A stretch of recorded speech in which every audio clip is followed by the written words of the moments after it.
கிறிஸ்து இயேசுவுக்குள் பிரியமான அன்பு சகோதர சகோதரிகளே, அனைவருக்கும் கிறிஸ்துவுக்குள்ள அன்பின் வாழ்த்துக்களை தெரிவித்துக் கொள்வதில் மகிழ்ச்சி அடைகிறோம். நம்முடைய பாடத்துல தேவனுடைய கிருபையினால இன்றைய நாள்ல நம்ம பார்த்து வருகிற எலெக்ஷன் பற்றின காரியங்கள், அது பாகம் 3 நம்ம இன்னைக்கு ஆரம்பிக்க போறோம். பாகம் 3. இந்த பாகம் 3ல என்ன பார்க்க போறோம்னா, குவாலிஃபிகேஷன் ஃபார் எல்டர்ஷிப். ஒரு மூப்பர்களுக்கான அல்லது ஒரு எலெக்டட் எல்டர்ஸ் அப்படின்னு சொல்லும் பொழுது அதற்கான தகுதிகள் பற்றி நம்ம பார்க்க போறோம். அப்போ சகோதர சகோதரிகளே, நம்ம கடந்த நாட்கள் 2 பாகத்துல பார்த்துருக்குறோம் எலெக்ஷனை பற்றின.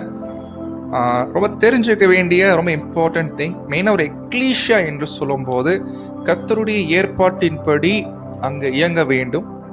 எக்லீஷியா இருக்கக்கூடிய ஒரு அங்கத்தினருக்குமே தங்களுடைய கடமை பொறுப்பு அங்க இருக்குது. எந்த ஒரு காரியங்களா இருக்கட்டும் பை ஓட்டிங், ஸோ அதுதான் கண்டுபிடிக்கிறோம். இந்த ஓட்டிங் சொல்லும் போது எக்லீஷியா சம்பந்தப்பட்ட விஷயங்களா இருக்குமே ஒழிய மற்ற விஷயங்கள் தேவையில்லை. ஏன்னா இதுல கூட நிறைய பிரதர்ஸ் குழம்பிக்க வாய்ப்பு இருக்குது. ஏன்னா உதாரணத்துக்கு இப்போ ஓட்டிங் என்பது நல்ல ஒரு அது ஒழுங்குமுறை. அது எக்லீஷியா மாத்திரம் இல்லை, ஒருவேளை எல்டர்ஸ் மீட்டிங் நடக்கும் பாத்தீங்களா, எல்டர்ஸ்குள்ள மீட்டிங் நடக்கும் போது கூட அங்க கூட ஏதாவது விஷயங்கள், உதாரணத்துக்கு கன்வென்ஷன் சம்பந்தப்பட்ட காரியங்கள், கன்வென்ஷன் கமிட்டி செலக்ட் பண்றது, அந்த மாதிரி நேரத்துல அங்க கூட ஓட்டிங் தான் வைக்கணும். அது எல்டர்ஸ்குள்ள அங்க வைக்கலாம். அது எக்லீஷியா அங்க கேட்க வேண்டாம். அது எல்டர்ஸ்குள்ள ஓட்டிங் வைக்கிறது நலமா இருக்கு. ஆனா பட் ஓட்டிங் மூலமா தான் அந்த கமிட்டி மீட்டிங் கூட அங்க தேர்ந்தெடுக்க வேண்டும் இல்லைங்களா? ஸோ அப்போ எல்லாமே அந்த ஓட்டிங் மெத்தடை ரொம்ப ஃபாலோ பண்ணும். எல்டர்ஸ்குள்ள இருக்கக்கூடிய மீட்டிங்கா இருக்கட்டும், இல்ல எல்டர்ஸ் பிளஸ் டீக்கன்ஸ்குள்ள இருக்கக்கூடிய மீட்டிங்ஸா இருக்கும் இல்லைங்களா? ஸோ அதுக்கப்புறம் எக்லீஷியா சம்பந்தப்பட்ட விஷயங்களா இருக்கட்டும், இந்த மாதிரி நம்ம பல கேட்டகரியா பிரிக்கலாம். பட் நம்ம கடந்த நாட்கள் பார்த்தது எல்லாமே எக்லீஷியா சம்பந்தப்பட்ட விஷயங்கள்ல முடிவெடுப்பது தனிப்பட்ட எல்டர்ஸ் கையில கிடையாது. அது பை ஓட்டிங் மூலமா தான் அங்க பண்ணணும். அது நம்ம கண்டுபிடிக்கிறோம். அப்போ 2வது விஷயம் நம்ம கண்டுபிடிச்சோம், மெஜாரிட்டி தான் அங்க விஷயங்கள் அங்க நடைமுறைப்படுத்த. மெஜாரிட்டி என்ன வருதோ அதுதான் நடைமுறைப்படுத்த வேண்டும். அப்ப நம்ம பார்த்தோம் இல்லைங்களா, அதுல சிலது மெஜாரிட்டி என்ன முடிவெடுக்கிறாங்க, ஒருவேளை நன்மைக்கு எதிராக எடுத்துட்டாங்கன்னா, ஒருவேளை தீமையாவே எடுத்துட்டாலும் கூட மிச்சக்கூடிய மைனாரிட்டி அதுக்கு சப்மிஷன் பண்ணணும். அப்படின்னா அது ஓகே, பரவாயில்ல, கத்தர் கையில விட்டுட்டு அங்க நம்ம அமைதியாயிரும். ஆனா இதான் ஒரு ஒழுங்குமுறை. எனவே நம்ம தேவனுடைய பிள்ளைகளா இருக்கும்போது, தேவன் எப்படி குழப்பத்துக்கு தேவனா இருக்கலையோ, நாமும் அவருடைய பிள்ளைகளா இருக்கும் பொழுது நாமும் அவ்விதமாகவே நம்முடைய விஷயங்கள் எக்லீஷியால நம்முடைய பங்களிப்பு இருக்க வேண்டியது அவசியமா இருக்கு. அப்போ நம்ம ஆரம்பிச்சாச்சு. அப்போஸ்தலர் நடபடிகள் 14:23. அந்தந்த சபைகளில் மூப்பர்களை ஏற்படுத்தி வைத்து உபவாசித்து ஜெபம் பண்ணி அவர்களை விசுவாசித்து பற்றி கொண்ட கர்த்தருக்கு அவர்களை ஒப்புவித்தார்கள். அதாவது பவுலும் பர்னபாவும் மாத்திரமே 2 பேர் என்ன பண்ணிக்கிறாங்கன்னா, அது ஒரு எக்லீஷியாவா போயிட்டு அங்க இருக்கக்கூடிய ஜனங்களை வச்சு ஓட் பண்ண வச்சு என்ன பண்ணிக்கிறாங்கன்னா, அவங்களுக்கு ஊழியர்களை தேர்ந்தெடுத்துக்கிறாங்க. இதனுடைய வார்த்தை நம்ம எல்லாருக்கும் தெரியும், கெரச்சோனியா மெத்தடு. அப்போ எக்லீஷியா தான் தேர்ந்தெடுக்க வேண்டும். ஏன்னா எக்லீஷியா பத்தி சொல்லும் போது அவங்க தான் சொல்றாரு, அப்பாயிண்டீஸ் ஆஃப் எல்டர். தமிழ்ல 358, அதுல தமிழ்ல எப்படி வரும்னு தெரியல எனக்கு, நீங்க வாய்ப்பு இருந்தா படிச்சு பாருங்க. ஆனா இங்கிலீஷ்ல எப்படி வருதுன்னா, எக்லீஷியா தன்னுடைய கடமை என்னன்னா, தங்களுடைய கடமை என்னன்னா, அவங்க மூப்பர்களை நியமிப்பவர்கள், அப்பாயிண்டீஸ் ஆஃப் தி எல்டர்ஸ். சபை தான் நியமிக்கிறவங்க, என்ன சொல்லணும்னா வேலை கொடுக்கிறவங்க. அப்போ வேலை வாங்குறவங்க யாரு? மூப்பர்கள். மூப்பர்களுக்கு வேலை கொடுக்கணும், போய் செய்யுங்க. அது என்ன வேலை, என்ன மாதிரி வேலை, அதெல்லாம் நம்ம அடுத்த கிளாஸ்ல பார்ப்போம். ஆனா வேலை கொடுக்கிறவங்க யாருன்னா சபை. அப்ப பாருங்க, இதுல யார் பெரியவங்க? வேலை கொடுக்கிறவங்க பெரியவங்களா, அதிகாரம் கொடுக்கிறவங்க பெரியவங்களா, அதிகாரம் வாங்குறவங்க பெரியவங்களா? பாத்தீங்கன்னா அதிகாரம் கொடுக்கிறவங்க தான் பெரியவங்க. யாருன்னா சபை. இதான் எக்லீஷியால இப்படித்தான் இருக்கணும். இது உலகத்துல இருக்காது, உலகத்துல வேற மாதிரி இருக்கும், ரிவர்ஸா இருக்கும். அப்போ சகோதர சகோதரிகளே, அப்பாயிண்டீஸ் ஆஃப் தி எல்டர்ஸ் யாருன்னா சர்ச், எக்லீஷியா. அவங்க தான் சபை ஜனங்கள்ல வேலை செய்வதற்கு என்று மூப்பர்களை தேர்ந்தெடுக்க வேண்டும். அப்போ சொல்றாரு, எல்லா விஷயங்களுமே in every case இல்லைங்களா? அப்போ சபை தான் ஓட் எடுக்கணும். பை மெஜாரிட்டி ஓட் எதுல வருதோ, எந்த காரியத்துக்கு வருதோ, மெஜாரிட்டி வருதா, மற்ற மைனாரிட்டி ஓகே சொல்லணும், ஒத்துழைப்பு கொடுத்துட்டு போகணும். ஒருவேளை தப்பாவே வந்திருந்தாலும் கூட பரவாயில்ல, ஒத்துழைப்பு கொடுக்கிறது அது விஷயம் கர்த்தர் பார்த்துக்குவாரு அந்த விஷயத்த. அப்போ மூப்பர்கள் பத்தி நம்ம கண்டுபிடிச்சோம். இந்த மூப்பர்கள் தான் இந்த தேவனுடைய வேலைகள் சபையில செய்யணும், இல்லைங்களா? ஏன்னா அவங்களுக்கு தான் ஒரு தகுதி. இது வெறும் என்ன சொல்ற, ரொம்ப அடிப்படை தகுதி. ஒருத்தர் வந்து தேவனுடைய வேலை செய்யறார் எக்லீஷியல் அப்படின்னா அடிப்படையான தகுதி கிறிஸ்துவ குணலட்சணங்கள் கனிகள்ல ஒரு வளர்ச்சி காமிக்கிறவராக இருக்கணும். சோ அவங்க தான் மூப்பர் என்று கண்டுபிடிக்கணும். அப்புறம் சொல்றாரு இதே பாயிண்ட, தேவனுடைய வேலைகள் செய்வதற்கு எந்த வேலையா இருக்கட்டும், இல்லைங்க, நம்ம அந்த வேலைகள் பத்தி அடுத்த கிளாஸ்ல ரொம்ப விவரமா பார்க்க போறோம். எவ்வளோ வேலைகள் இருக்குது சபையில, கர்த்தர் அது ஏற்படுத்தி இருக்கிறாரு. யார் யார் எந்தெந்த வேலையை செய்யணும், எப்படிப்பட்டவங்க எந்தெந்த வேலைகளை செய்யணும் என்ற எல்லா காரியங்களும் தெரிஞ்சுக்கணும். எப்படின்னா, இன்னைக்கு ஒரு இடத்துல வேலைக்கு போறோம்னா வேலை கொடுக்குறவங்க ஒரு ஆளை செலக்ட் பண்றாங்கன்னா முதல்ல எப்படிப்பட்ட தகுதியான ஆளுக்களை செலக்ட் பண்ணுவாங்கன்னா முதல்ல 2 விஷயம் கவனிக்கணும். ஒண்ணு, அந்த வேலையை பத்தி நல்லா தெரிஞ்சு வச்சிருக்கணும் வேலை கொடுக்கிறவங்க. இது என்ன மாதிரி வேலை, எப்படிப்பட்ட வேலை, இல்லைங்களா? அப்பதான் கரெக்டா கண்டுபிடிக்க முடியும் இந்த வேலைக்குரிய தகுதியான ஆள் யாருன்னு கண்டுபிடிக்கலாம். இது ஒண்ணு, வேலையை பத்தி நல்லா தெரிஞ்சு வச்சிருக்கணும், வேலையுடைய தன்மை என்னன்னு தெரிஞ்சு வச்சிருக்கணும். 2வது விஷயம், அந்த வேலைக்கான தகுதி குவாலிஃபிகேஷன் இருக்குன்னு பாத்தீங்கன்னா அந்த தகுதிப்படி என்ன பண்ண வேண்டியிருக்குன்னா பார்க்க வேண்டியிருக்குது. இப்ப பாருங்க, என்ஜினியர் ஒர்க்குக்காக ஒரு பில்டிங் கட்டுமான வேலைக்கு தேர்ந்தெடுக்கிறாங்கன்னா அப்போ டாக்டரை கூட்டிட்டு போனோம்னா அவர் டாக்டர் தான், பட் ஆனா இந்த வேலைக்கு அவர் சரிப்பட்டு வர மாட்டார். கரெக்டுங்களா? அது மாதிரி தான் குவாலிஃபிகேஷன் ஒன்று இருக்குது, அப்புறம் வேலைன்னு ஒன்று இருக்குது. சில பேருக்கு குவாலிஃபிகேஷன் இருக்கும் ஆனா வேலை செய்ய தெரியாது, அப்படி கூட சில கேட்டகரி இருக்கு, இல்லைங்களா? அப்போ நம்ம கண்டுபிடிக்கிறோம் முதல்ல ஃபர்ஸ்ட் ஒரு எல்டரா இருக்கும், 2வது அந்த வேலைக்கான தகுதிகள் இன்னைக்கு நம்ம பார்க்க போறோம், 3வது அந்த வேலை செய்யக்கூடிய திறன் அங்க இருக்கணும். அந்த வேலை செய்யக்கூடிய திறன் இருக்கான்னு கண்டுபிடிக்கணும்னா முதல்ல அந்த வேலையை பத்தி சபையார் தெரிஞ்சு வச்சிருக்கணும். சபையில என்னென்ன வேலை இருக்குது முதல்ல தெரியணுமா, இல்லைங்களா? அப்பதானே கரெக்டான சபை ஜனங்கள் இருக்கக்கூடிய மூப்பர்களுக்கு அந்த வேலையை கொடுக்க முடியும். அப்போ இந்த பாயிண்ட் தான் நம்ம கண்டுபிடிப்போம். ஓகே சகோதர சகோதரிகளே, இப்ப நம்ம பார்க்க போறது குவாலிஃபிகேஷன், தகுதிகள் பத்தி பார்க்க போறோம். அப்போ பிரதர் ரசல் ஒரு இடத்துல ரீபிரிண்ட்ல அழகா எழுதுறாங்க. என்ன எழுதுறாங்கன்னா, for instance each member of every class in voting, அதாவது ஓட் பண்ணும்போது மூப்பர்களை உதவிக்காரர்களை தேர்ந்தெடுக்கக்கூடிய காரியத்துல அவங்க என்ன பண்ண வேண்டியிருக்குன்னா should certainly consider before voting the qualification of those for whom he votes. அவங்க யார் கை தூக்குறாங்க அவங்களுக்கு தகுதிகள் இருக்கா அப்படின்னு பார்க்க வேண்டி இருக்கலாம். எலெக்ஷன் டைம் அப்போ எலெக்ஷனுக்குள்ள வர்றதுக்கு முன்னாடியே நல்லா திங்க் பண்ண வேண்டியிருக்கு. நான் இவர் கை தூக்குறேன் அப்படின்னா இவருக்கு அந்த தகுதிகள் இருக்கான்னு பார்க்கும். நிறைய நேரங்கள்ல என்ன சொல்லணும், இப்ப கரண்ட்ல எலெக்ஷன் நடக்குது பாத்தீங்கன்னா, நிறைய எக்லிஷன் நடக்குது, இந்த குவாலிஃபிகேஷன் இருக்காம இருக்கும் ஆனா கை தூக்கிடுறான். காரணம் அன்பு காமிக்கணும், அன்பா பாருங்க அப்படின்னு ஒரு என்ன சொல்றதுங்க, ஒரு வெள்ளை பூச்சி பூசிடுறான். இது ஒரு பெரிய டிசப்ஷன், வஞ்சனை தான் சொல்லணும். ஆனா இப்ப தெரியாது இதனுடைய எஃபெக்ட் பின்னாட்கள்ல நமக்கு தெரியும் என்ன விஷயம்னு. சோ ஏன் பைபிள்ல தேவன் குவாலிஃபிகேஷன் கொடுக்கறாருன்னா கண்டிப்பா கரெக்டா பார்க்கணுமா, இல்லைங்களா? சோ அதுதான் நம்ம கண்டுபிடிக்கணும். அப்ப பிரதர் ஒரு சில பாயிண்ட்ஸ் சொல்றாரு. முதல்ல அடிப்படையா இருக்க வேண்டிய ஒரு விஷயம் என்னன்னா, முதல்ல அவருடைய நம்பிக்கை என்ன, விசுவாசம் என்ன, அது ஃபர்ஸ்ட் பார்க்கணும். மகா பரிசுத்தமான விசுவாசத்துல இருக்கிறாரா, உபதேசங்கள் ரொம்ப தெளிவா இருக்கிறாரா, அது நம்ம கண்டுபிடிக்கணும். அப்புறம் சொல்றாரு 2வது விஷயம், அவர் சத்தியத்துல ரொம்ப தெளிவா இருக்க வேண்டியது அவசியமா இருக்கு. இப்போ முதல் பாயிண்ட் வந்து அடிப்படை விஷயங்கள்ல தெளிவா இருக்கும், இல்லைங்களா? அடிப்படை விசுவாசத்துல ரொம்ப தெளிவா இருக்கணும். 2வது தேவனுடைய சத்தியங்களை பத்தின தெளிவான, இல்லைங்களா, clear in his understanding of the truth and apt at teaching it to others. அதாவது இவர் தான் புரிஞ்சுக்கிட்ட விஷயத்த மற்றவங்களுக்கு கரெக்டா சொல்றாராம், மற்றவர்களுக்கு போதிக்கக்கூடிய திறன் இருக்குதான், மற்றவங்களுக்கு கரெக்டா எடுத்து சொல்லக்கூடிய அளவுக்கு திறன் இருக்குதான் நம்ம கண்டுபிடிக்கும். ஏன்னா இது ரொம்ப இம்பார்ட்டன்ட் தகுதி. இதை பத்தி நம்ம பின்னாடி பார்க்கலாம். அடுத்து சொல்றாரு, மூணாவது, அவர் தன்னை கர்த்தருக்கென்று அர்ப்பணிச்சிருக்கிறாரா, அந்த அர்ப்பணிப்புக்கு அடையாளமான ஞானஸ்தானத்தை எடுத்திருக்கிறாரா, இது பார்க்க வேண்டி இருக்குது. அடுத்து ஃபோர்த் சொல்றாரு என்னன்னா, தன்னோட தனிப்பட்ட வாழ்க்கையில அவர் நல்ல ஒழுக்க ரீதியான காரியங்கள் நடந்திருக்கா, நல்ல ஒரு ஸ்டாண்டர்ட் ஆஃப் மாரல்ஸ், ஒழுக்க விஷயங்கள்ல நல்ல ஒரு ஹை ஸ்டாண்டர்டா இருக்கிறாரா. சீட்டிங் பண்றது, ஏமாத்துறது, பொய் சொல்றது, இதெல்லாம் இருக்கக்கூடாது. ஒன்னும் இல்லைங்க, பிராக்டிக்கலா சொல்லணும்னா டைம் கீப் அப் பண்றாரா. அதுவே 10 மணினா மற்றவங்க எல்லாம் 10:15 வருவாங்க வைங்க, அதே தப்பு. ஆனா சொல்றவர் 10 மணிக்கு வாங்க சொல்றவர் எத்தனை மணிக்கு வந்தோம், அந்த time keep. So high standard of morals, ஒழுக்கம் விஷயத்துல அவர் மேல எந்த கம்ப்ளைண்ட் இருக்கக்கூடாது.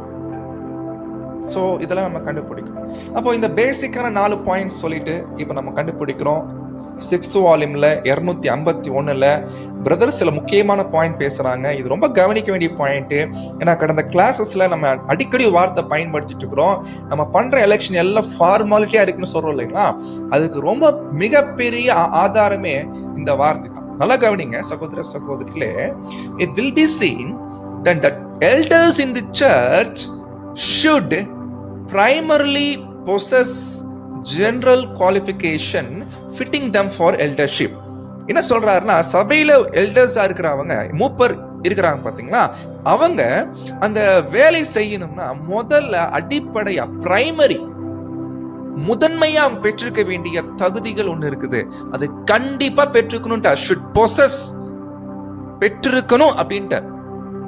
அதுதான் இந்த வேலைக்கான தகுதி கண்டுபிடிக்கணும். ஒரு பிரதருக்கு எல்லாம் தகுதி இருக்குது, அதோட அவளையா அப்படின்னா அப்படி இல்லைங்க. அடுத்து சொல்றாரு பாரு, நிறைய பேர் இந்த செகண்டரின்னு சொல்லும் போது அதுக்கு மதிப்பு கொடுக்கறது இல்லைங்க. பிரைமரி தான் முக்கியம், செகண்டரி தேவையில்லைன்னு நினைச்சுக்கலாம். செகண்டரினா ஏதோ 2வது பட்சம் நினைச்சுக்க கூட. பிரைமரி எவ்வளவு முக்கியமோ செகண்டரிலி கூட ரொம்ப முக்கியமா இருக்குது. பிரைமரி சொல்லும் போது அடிப்படை, பட் செகண்டரிலி சொல்லும் போது அது என்னங்க ரொம்ப மேஜரான விஷயங்கள். இது வார்த்தை கரெக்டா நம்ம புரிஞ்சுக்கணும். எப்படி பிரைமரி ஸ்கூல் எல்லாம் பிரைமரி ஸ்கூல் சொல்றோம், ஆனா செகண்டரி ஸ்கூல் சொல்றோம் இல்லைங்களா. அப்ப பிரைமரி ஸ்கூலுக்கும் செகண்டரி ஸ்கூல் சொல்றதுனால அப்ப செகண்டரி ஸ்கூல் ரொம்ப கீழே போயிருமா, அப்படி அர்த்தம் இல்லை. அப்போ செகண்டரிலி that the special natural qualification should determine in what part of the service they can best the Lord cause. இதுதான் ரொம்ப இம்பார்ட்டன்ட் டாபிக். என்னன்னா, தேவனுடைய பிள்ளைகள் ஒருத்தருக்கு மூப்பரா இருக்கக்கூடிய சகோதரனுக்கு ஒரு ஊழியம் கொடுக்குறாங்கன்னா முதல்ல பிரைமரி தகுதிகள் பார்த்துறோம் இருக்கா, ஓகே.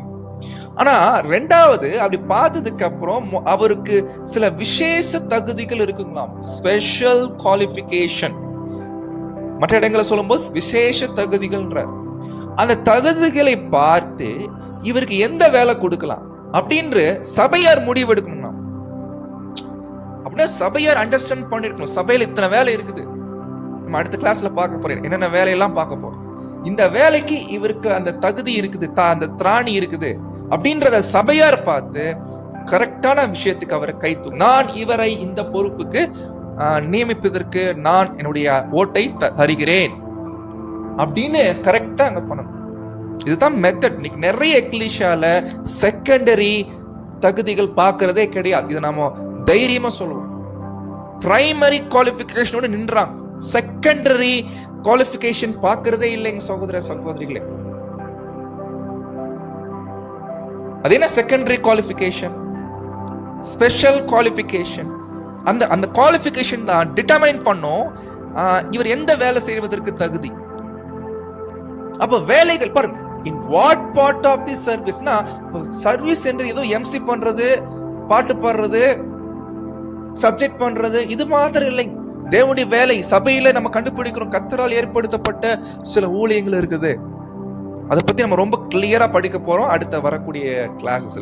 அப்ப இத்தனை வேலைகள் இருக்கும்போது இந்த வேலையை செய்வதற்கு இவருக்கு என்ன திராணி இருக்குது, அதை கண்டுபிடிச்சு கரெக்டா அந்த பொசிஷன்ல உட்கார வைக்கணும் சபையா. இன்னைக்கு நடக்கிறது என்ன தெரியுங்களா, சும்மா ஜெனரலா கை தூக்கிறது. அதுக்கப்புறம் ஒரு 3 பேர் வர்றாங்கன்னு வச்சுக்கோங்க, அந்த 3 பேர் அவங்களுக்குள்ள டிஸ்கஷன் பண்ணி நான் இந்த வேலையை பார்த்துக்கிறேன், நான் இந்த வேலையை பார்த்துக்கிறேன், நம்ம 3 பேர் இந்த வேலையை பார்த்துக்கலாம், அவங்களுக்குள்ளே முடிவு பண்ணிக்கிற வேலையை பார்த்துக்கிறேன். இது மெத்தட் இல்ல, இது பிப்ளிக்கல் மெத்தடே கிடையாது. சபை தான் அந்த வேலைகளை செய்யும். இதுக்கான ஆதாரங்களை அடுத்த கிளாஸ்ல நிறைய விஷயங்கள் நம்ம பார்ப்போம். இப்ப நம்ம பிரைமரி குவாலிஃபிகேஷன் பார்க்கலாம். அத நம்ம இன்னைக்கு பார்க்க போற விஷயம் முதன்மையான தகுதிகள். பாருங்க, இப்போ 1 தீமோத்தேயு 3ஆம் அதிகாரம் 1ல ஆரம்பிக்கிறாரு. கண்காணிப்பை விரும்புகிறவன் நல்ல வேலையை விரும்புகிறான். வார்த்தை கவனிக்கணும், இங்க எல்டர் என்ற வார்த்தை வரலை. மூப்பராக விரும்புகிறவன் நல்ல வேலையை விரும்புகிறான் என்ற வார்த்தை வரல. ஏன்னா மூப்பர் என்பது வேலையே கிடையாது. மூப்பர் என்பது ஒருத்தருடைய வளர்ச்சியின் நிலை. அதான் மூப்பர். பைபிள் படி வேலை கிடையாது, அது ஒரு பதவி கிடையாது. ஆனா மூப்பர்கள் செய்ய வேண்டிய சில வேலை இருக்கு இல்லைங்களா, அந்த வேலைகள் பல கேட்டகரி இருக்குது. அந்த கேட்டகரிக்கு ஒரு பேர் கொடுக்கிறாரு, பொதுவா ஒரு பேர் கொடுக்கிறாரு, கண்காணிப்பு. இங்கிலீஷ்ல பிஷப். இது ஒரு வேலை, இது பதவி கிடையாது. பதவிக்கும் வேலைக்கு வித்தியாசம் இருக்கு பாருங்க. வார்த்தை கூட பதவி போடல. ஏன்னா வேலைனா ஊழியம் செய்யறது, பதவின்றது அதிகாரம் பண்றது. இது அது பத்தி இல்லை. அப்போ கண்காணிப்பு என்பது ஒரு பிஷப். இது ஒரு இன்னொரு வார்த்தை சொல்லுவாங்க ஓவர்சீர். ஓவர்சீர்னா மேற்பார்வை பண்றவரு, கண்காணிப்பு செய்யறவரு. இது கரெக்டா ஆப்டா இந்த வார்த்தை ஆவிக்குரிய ஊழியங்களை செய்யக்கூடிய சகோதரர்களுக்கு இந்த வேலைக்கான பேர் தான் கண்காணிப்பு. அப்படின்னா பிஷப் அப்படின்ற வேர்டு இதான் குறிக்கும். ஆனா இன்னைக்கு பேர் சபையில இது ஒரு வேற மாதிரி ஆக்கிட்டான் இல்லைங்களா? ஆனா இந்த பிஷப் வேர்டுடைய கரெக்ட் மீனிங் கண்காணிப்பு செய்யறவர், ஓவர்சீர். இது ஒரு வேலை. இந்த வேலை யார் செய்வாங்கன்னா மூப்பர்கள் செய்வாங்க.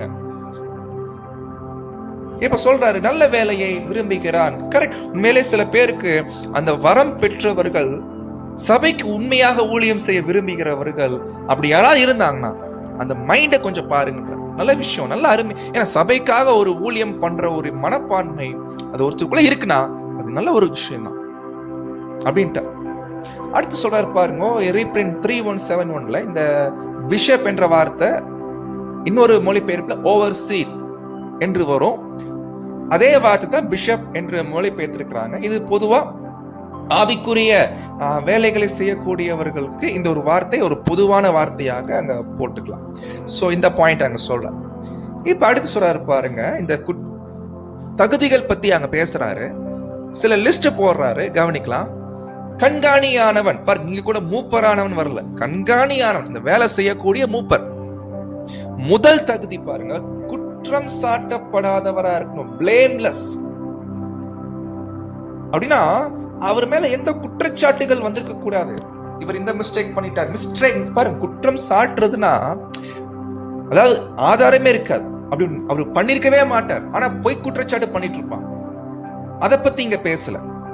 குற்றம் சாட்டப்படாதவர்னா அவர் கையங்களவுமாக மாட்டாதவரா இருக்கணும். அந்த தவறை அவர் பண்ணி அது சபையாருக்கு தெரியும் வரும்படியாக வந்துச்சுன்னா அந்த மாதிரி நிலைக்கு வராதவரா இருக்கணும். அது பண விஷயமோ இல்லைங்களா, ஒழுக்க ரீதியான விஷயமோ, அவரு சபையினரால் குற்றம் சாட்டப்பட்டவராக இருக்கக்கூடாது. குற்றம் சாட்டப்படுறதுன்னா அது பாருங்க, தமிழ் வார்த்தை கூட சரியா புரிஞ்சுக்கிற கஷ்டமா தான் இருக்கு. இதனுடைய ஆங்கில வார்த்தை நம்ம படிக்கலாம் பின்னாடி. அடுத்து சொல்றாரு, 2வது தகுதி, ஒரே மனைவியை உடைய புருஷன். அந்த காலத்துல நமக்கு தெரியும் இல்லைங்களா, திருமணம் என்பது 2 மனைவிகள் 3 மனைவிகள் அந்த மாதிரி திருமணம் பண்ணுவாங்க. ஆனா இன்றைய நாட்கள் அப்படி இல்லை. ஆனா பட் கண்டிஷன் என்ன, ஒரு மனைவி உடைய புருஷன். அப்போ கேட்கலாம், மனைவியே இல்லை, கல்யாணமே பண்ணல, அவரை தேர்ந்தெடுக்கலாமானா தாராளமா. ஆனா அவர் மூப்பரா இருக்கும். வயசுல கிடையாது. வயசுல பாருங்க, தீமோத்தேயு கூட மூப்பர் தான், தீத்து கூட மூப்பர் தான், வயசுல இல்ல. கிறிஸ்டியன் கேரக்டர்ல டெவலப் ஆயிரு அது போ. அதுக்கப்புறம் சொல்றாரு, தெளிந்த புத்தி, யோகியதை உள்ளவன், அந்நியரை உபசரிக்கிறவன், போதக சமர்த்தன், ஒரு லிஸ்ட் போடுறாரு இல்லைங்களா. இதை நம்ம கொஞ்சம் ஆங்கிலத்துல படிச்சா நமக்கு நல்லா புரியும், அது பின்னாடி பார்க்கலாம். அடுத்து சொல்றாரு, மதுபான பிரியன். இது லிட்ரலாவே எடுத்துக்கலாம். மதுபான பிரியன்னா அவரு ஒரு விஷயத்துல ரொம்ப வெறி பிடிச்சவரா இருக்கக்கூடாது. ஆனா லிட்ரலாவே பிரதர் அங்க பேசுறாங்க. இது என்ன சொல்றதுங்க, அந்த காலத்துல பொதுவா மதுபானம் அந்த காலத்துல பண்ணுவான். அது சில பேர் பாத்தீங்கன்னா ஓவரா எடுக்கும்போது அது வெறி ஆயிரும். ஆனா மதுபான பிரியனா அங்க இருக்கக்கூடாது அப்படின்னு நம்ம கண்டுபிடிக்கிறோம். பட் நான் இந்த ஒரு சில தகுதிகள்ல நான் ஒரு சில விஷயங்களை மாத்திரம் தான் ஹைலைட் பண்ண விரும்புறேன் சகோதர சகோதரிகளே.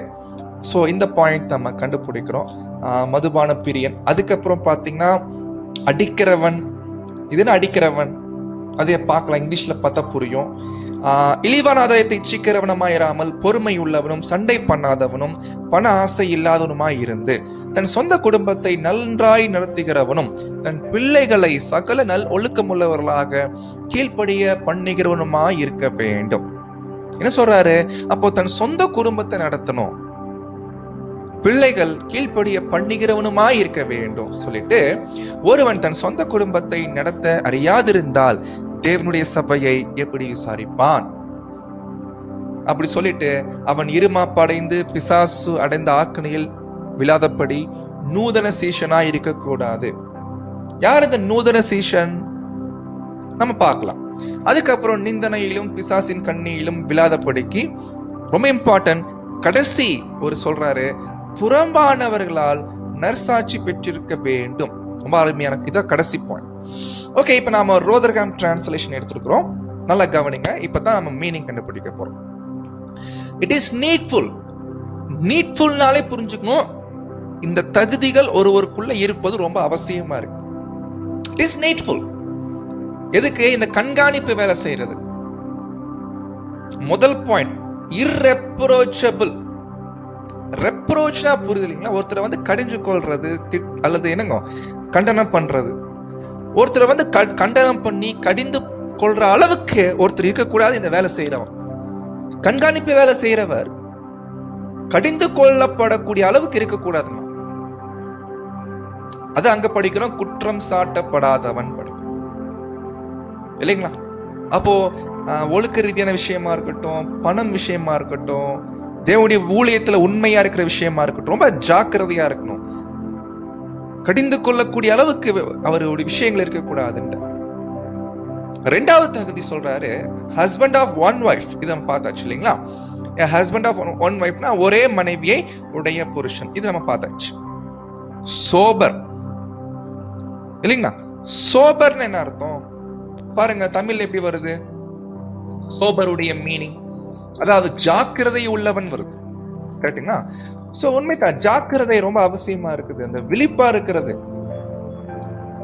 ஏன்னா இந்த ஒரு வேலை செய்யறவர்களுக்கு நிறைய கண்ணிகள் நிறைய வர்றதுக்கு வாய்ப்பு இருக்குங்க. விழுந்து போவதற்கோ மேட்டிமையில வருவதற்கோ. இன்னும் சொல்லணும்னா பவுல் பேசுறாரு இல்லைங்களா, நீங்கள் ஓநாய்களுக்கு எச்சரிக்கையா இருங்கள்ன்றார். ஏன்னா ஓநாய்கள் உள்ள வந்துரும் அப்படின்ட்டு. ஓநாய்கள் உள்ள வந்துச்சுன்னா ரொம்ப பிரச்சனை ஆயிரும். எனவே ரொம்ப ஜாக்கிரதையா இருங்க, கிளியரா இருங்கன்றார், ஜாக்கிரதையா இருங்க அப்படின்றார். அடுத்து சொல்றாரு சவுண்ட் மைண்ட், தெளிந்த புத்தி. தெளிந்த புத்தி ரொம்ப அவசியமா இருக்குது. தெளிந்த புத்தியுடைய அர்த்தம் என்னன்னா, மற்றவர்களை சரியா அண்டர்ஸ்டாண்ட் பண்ணும். அண்டர்ஸ்டாண்டிங்ல கிளியரா இருக்கும். ஒருத்தரை பத்தி அண்டர்ஸ்டாண்ட் பண்ற விஷயத்துல ரொம்ப கிளியரா இருக்குன்ற. அடுத்த ஒரு வார்த்தை சொல்றாரு, அடுத்த தகுதி ஆர்டர்லி. ஆர்டர்லின்னு என்ன அர்த்தம்? ஒரே சுருக்கமா சொல்லணும்னா, எல்லாம் 10 மணிக்கு எக்லீஷியா வந்துருங்கன்னா இவர் கரெக்டா 10 மணிக்கு முன்னாடி வந்துடும். இவர் 10:05, 10:01, 10:10 வந்தாருன்னா இதுக்கு பேரு ஆர்டர்லி இல்ல, ஒழுங்கை கடைபிடிப்பவர் அல்ல. அப்போ சொன்ன மாதிரி நடக்கும். அவங்களுக்கு பேர் தான் பைபிள்ல படிக்கிறோம் யோகியம். சொல்றீங்களா? யோகியம் என்ன அர்த்தம்? சொன்ன மாதிரி நடக்கிறது. அப்போ அப்படி நடக்காதவருக்கு என்ன சொல்லுவோம்? அயோக்கியம் சொல்லுவோம். அதான் சொல்ற, யோகியம் உள்ளவனா இருக்கணும்னா என்ன அர்த்தம்? ஆர்டர்லியா இருக்கணும், கரெக்டா அவர் சொன்ன மாதிரி அவர் செய்யறவராக இருக்கணும். நம்ம பொதுவா இந்த தகுதிகள்லாம் படிச்சீங்கன்னா வேலைக்கான தகுதிகள் தான். ஆனா கொஞ்சம் சிந்திச்சு பார்த்தோம்னா நம்ம எல்லாருக்கும் இருக்க வேண்டிய தகுதிகள் தான் இல்லைங்களா? நியாயமா இந்த விஷயங்களை நம்ம இருக்க காட்ட வேண்டிய விஷயம். தேவனுடைய பிள்ளைகள் டைம் கீப் அப் பண்றது, ஒரு விஷயத்த வாக்கு கொடுத்துட்டு அதை செய்யாம விட்டோம்னா அது கூட தப்பா போயிடும் இல்லைங்களா? ஒரு பிரதர் ஜெராக்ஸ் எடுத்து கேட்பாரு, ஓகே இப்ப நான் கண்டிப்பா நான் எடுத்து கொடுத்துறேன்னு சொல்லுவேன், ஆனா அதை நான் அப்படியே மறந்து விட்டுருவேன். அப்ப பாருங்க, இது கூட வசனம் படிக்கிறேன், உள்ளதுன்னு சொல்லுங்க, இல்லைன்னா இல்லைன்னு சொல்லிருங்கன்ட்டா. சோ இதை கண்டுபிடிக்கிறோம். அடுத்த தகுதி பத்தி பேசுறாரு, ஹாஸ்பிட்டபிள். ரொம்ப அருமையான தகுதி. உபசரிக்கிறதுனா ஒருத்தர் தண்ணி கேட்டு தண்ணி கொடுக்கறதுக்கு பேர் உபசரிப்பு இல்லைங்க. ஹாஸ்பிட்டாலிட்டின்ற வேர்டு பைபிள்ல ஒரு இடத்துல வருதுங்க. 1 கொரிந்தியர்ல படிக்கிறோம், நம்ம நம்புறோம். ரோமர்ல படிக்கிறோம் 12ஆம் அதிகாரத்துல. அது என்ன மீனிங்னா, ஹாஸ்பிட்டாலிட்டி அர்த்தம் என்னன்னா, உபசரிப்பதற்கான வாய்ப்புகளை அவரா போய் தேடணுங்களாம். டு சேஸ் ஆஃப்டர், எதுக்குன்னா அந்த ஆப்பர்ச்சுனிட்டி, அந்த வாய்ப்புக்காக தேடும். ஒருத்தர் தண்ணி தாகமா இருக்கிறா, நம்மளா போய் செம்படு தண்ணி கொடுக்கணும். அவர் கேட்டு தண்ணி கொடுக்கிறதா ஹாஸ்பிட்டாலிட்டி இல்ல. அப்ப இந்த கண்காணிப்பு வேலை செய்யறவர் இப்படிப்பட்டவரா இருக்கும். என்ன சொல்லணும்னா, தன்னுடைய வீட்டுடைய கதவு எப்பவுமே திறந்திருக்கணும் உடன் பிரதர் சிஸ்டர்ஸுங்களுக்கா. சோ இதான் நம்ம கண்டுபிடிக்கும். ஆனா ரொம்ப இம்பார்ட்டன்ட் ஒரு தகுதி. இந்த தகுதி உதவிக்காரர்களுக்கு வரது இல்லை, ஆனா மூப்பர்களுக்கு தான் வருது. இந்த சபையில இந்த வேலைகள் செய்யணும்னா ஆப்ட் இன் டீச்சிங், போதக சமர்த்தனா இருக்கணும். ஆக்சுவலி போதக சமர்த்தனம் என்பது இது பேச்சு திறமையை பத்தி பேசல. பேச்சு திறமை என்பது வேற.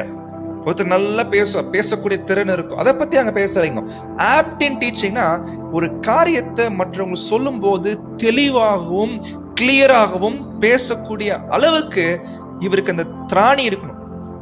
அது இருக்கணும்னா அந்த அளவுக்கு இவருக்குள்ள அந்த என்னங்க அந்த அளவுக்கு ஸ்டடி நல்லா ஸ்டடி பண்ணிட்டு இருந்தாருன்னா அந்த அளவுக்கு இவருக்குள்ள அந்த நாலேஜ் இருக்க மற்றவங்களுக்கு சொல்லும் போது சரியான வகையில.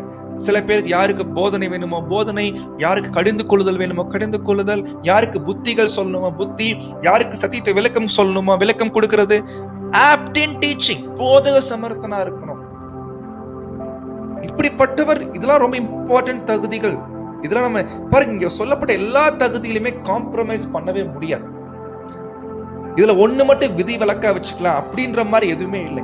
இதெல்லாம் ஒரு important needful qualification. Apt in teaching, இதை பத்தி நம்ம ரொம்ப விவரமா நம்ம படிக்க போறோம் ஊழியங்கள் பத்தி பார்க்கும்போது. அடுத்து சொல்றாரு மதுபான பிரியன், அதாவது நாட் கிவன் டு வைன். இன்னொரு இடத்துல டீக்கனுக்கு வரும்னு நினைக்கிறேன். அது எப்படி வரும்னா not given to more wine வரும். சோ வித்தியாசம் இருக்குது. ஆனா இங்க சொல்லும் போது மதுபானத்துக்கு அவர் இடம் கொடுக்க கூடாது, லிட்டரலாவே புரிஞ்சுக்கலாம். ஆனா அடுத்த பாயிண்ட், நாட் ரெடி டு ஊண்டு, காயப்படுத்தக்கூடிய அளவுக்கு அவர் இருக்கக்கூடாது. இது என்னன்னா அவசரப்படுறது. ஒருத்தர் என்ன சொல்ல வர்றாரு, ஒரு என்ன மனநிலையில் இருக்காரு புரிஞ்சுக்காம படக்குன்னு பேசுறது, காயப்படுத்துற மாதிரி பேசுறது, ஜட்ஜ்மெண்ட் பண்ற மாதிரி பேசுறது. ஏன்னா நம்ம அடிக்க மாட்டோம் பொதுவா இல்லைங்களா, அடிக்காதவன் தமிழ்ல வருது, அந்த அளவுக்கு அடிக்க மாட்டோம். பட் வார்த்தைகள்ல காயப்படுத்துறது. ஒரு எல்டர் என்பவர் நிதானமா மத்தவங்களுடைய மனநிலையை புரிஞ்சுக்கிட்டு பேசணும்.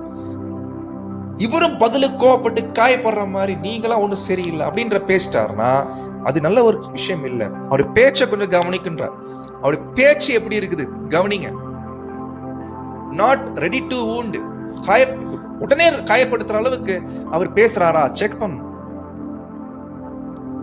இதெல்லாம் பார்க்க வேண்டி இருக்குது. பட் கன்சிடரேட் என்னங்க, நல்லா கவனிக்கிறவரா இருக்கணும். பொதுவா நான் மட்டுமே பேசணும் அப்படின்னு விரும்புறவங்க இப்படிதான் இருப்பான், மத்தவங்க சொல்றத கேட்கவே மாட்டாங்க. சோ மற்றவங்களை நல்லா நிதானிச்சு பார்த்து கவனிச்சு அவங்களுக்கு சரியான வகையில சொல்லணும். ஆனா காயப்படுத்துறவரா இருக்கக்கூடாது. Not ready to wound. அப்ப சொல்றாரு அவர்ஸ் டு கன்டென்ஷன், அதாவது கன்டென்ஷன்னா புரியுது இல்லைங்களா, கோவப்படுறது, சண்டை பண்றது, இந்த மாதிரி குணங்கள் இருக்கக்கூடாதுன்ற. இது நல்ல ஒரு காரியமே இல்லை. சண்டை பண்றது, கோவப்படுறது, இது இருக்கக்கூடாது. அதுக்கப்புறம் சொல்றார் நாட் ஃபாண்ட் ஆஃப் மணி, பணத்து மேல ஆசை இல்லாதவரா இருக்கணும். அந்த காலத்துல எக்லீஷியால பாத்தீங்கன்னா சபையார் மூப்பர்களுக்கு எலெக்டட் எல்டர்ஸ் இருப்பாங்க பாத்தீங்களா, அவங்க ஃபுல் டைமா இருப்பாங்க. அப்போ சபையார் என்ன பண்ணுவாங்கன்னா ஒரு அமௌண்ட்டை சேர்த்து வச்சு அந்த எலெக்டட் எல்டருக்கு கொடுப்பாங்க. ஏன்னா அவருடைய செலவுகளுக்கு, மற்ற ஊழியங்களுக்கு. இது நாட்கள் போக போய் என்ன ஆயிடுச்சுன்னா இது அப்படியே போப் மார்க்கம் எப்படி மாத்திட்டாங்க, காணிக்கை கொடுக்கிற மாதிரியும் இவங்க வேலை செய்யாம என்ன பண்றாங்க, காணிக்கை வாங்கி நல்லா சொத்து சேர்க்கிறது, அந்த லெவலுக்கு இன்னைக்கு வரைக்கும் மாத்திட்டாங்க. சோ ஆனா எக்லீஷியாக்குள்ள இந்த விஷயம் இருக்கு, பண ஆசை இருக்கக்கூடாது. ஸோ இதெல்லாம் ரொம்ப பிரைமரி குவாலிஃபிகேஷன். அப்ப சொல்றாரு இந்த பாயிண்ட், குடும்பத்தை நன்றாய் நடத்துகிறவனா இருக்கணும்னா, ஏதோ நான் சில பேர் சொல்லுவேன், நான் குடும்பத்துக்கு தேவையான ஜாமானம் வாங்கி போடுறேன், வீட்டுக்கு தேவைகளை சந்திக்கிறேன், நான் கரெக்டா பண்றேன்னு சொல்றாங்க. ஆனா அது மாத்திரம் இல்லைங்களாம்.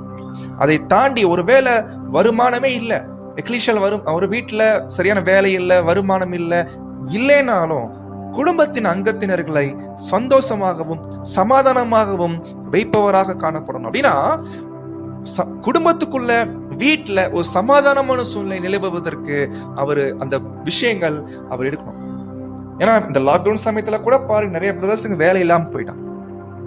ஆனா அந்த நேரத்துல கூட இவர் குடும்பத்தில் இருக்கக்கூடிய பிள்ளைகள், மனைவி, பெற்றோர்களை ஆறுதல் படுத்துகிறவராகவும், யாராவது சோர்ந்து போயிட்டாங்கன்னா ஆறுதல் படுத்துகிறவராகவும் இல்லைங்களா, அவங்களுடைய தேவைகளை சந்திப்பவராகவும், அவங்களுடைய விருப்பங்களை நிறைவேற்றுபவராகவும் இல்லைங்களா, ஒரு நியாயமான விஷயங்களை செய்பவராகவும் இருக்கணும். இதெல்லாம் இருக்கணும். சில குடும்பங்களை பார்த்தீங்கன்னா பணம் இல்லைனாலும் கூட, வருமானம் ரொம்ப எதிர்பார்க்கக்கூடிய வருமானம் இல்லைனாலும் கூட சந்தோஷமா இருப்பாங்க. ஏன்னா கணவர் அந்த அளவுக்கு அந்த குடும்பத்தில் இருக்கக்கூடிய அங்கத்தினர்களை சரியாக அங்க புரிந்து கொண்டு அவர் தேவைகளை சந்திப்பவர். அதான் இதுக்கு பேர் தான் குடும்பத்தை நடத்துறது. சகோதர சகோதரிகளே, அப்ப சொல்றாரு, தன் பிள்ளைகள் இருந்தாங்கன்னா கீழ்ப்படிய பண்ணிகர்களாக இருக்க வேண்டும், எல்லா மரியாதையுடன், ஆல் டிக்னிட்டி. பொதுவா இது எப்படி புரிஞ்சுக்கிறது, இன்னைக்கு நம்ம இருக்கக்கூடிய சின்ன குழந்தைங்களை பத்தி சொல்றாருன்னா, இது சின்ன குழந்தைங்க எடுத்துக்க முடியாது. ஏன்னா சின்ன குழந்தைங்க சேட்டை பண்ணிட்டே இருப்பாங்க இல்லைங்களா. அப்ப போயிட்டு இன்னைக்கு இப்ப நம்ம காலத்துல சின்ன குழந்தைங்கலாம் பாத்தீங்கன்னா ஒரு இடத்துக்கு ஐஸ்கிரீம் சாப்பிட சொன்னா அது கீழ்ப்படியாது. சோ இது வந்து சில்ட்ரன் வரக்கூடிய வார்த்தை. பொதுவா இந்த சில்ட்ரன் என்ற கிரீக் வேர்டு செக் பண்ணீங்கன்னா இது வந்து வெறும் குழந்தைகளை மாத்திரம் குறிக்காது. கொஞ்சம் இளைஞரா இருப்பாங்க பாத்தீங்கன்னா, அவங்களையும் கூட இந்த வார்த்தைகளுக்கு பொருந்தும். ஒருவேளை வாய்ப்பு இருக்கிறவங்க இந்த கிரீக் வேர்டு செக் பண்ணி பாருங்க. சில்ட்ரன் வரக்கூடிய கிரீக் வேர்டு மற்ற இடங்களை எப்படி வருதுன்னு செக் பண்ணி பாருங்க. வெறும் குழந்தைகள் மாத்திரம் இல்ல, பிள்ளைகள், கொஞ்சம் என்ன சொல்றதுங்க, ஒரு இளைஞரா இருப்பாங்க பாத்தீங்கன்னா அவங்களை கூட குறிக்கும்.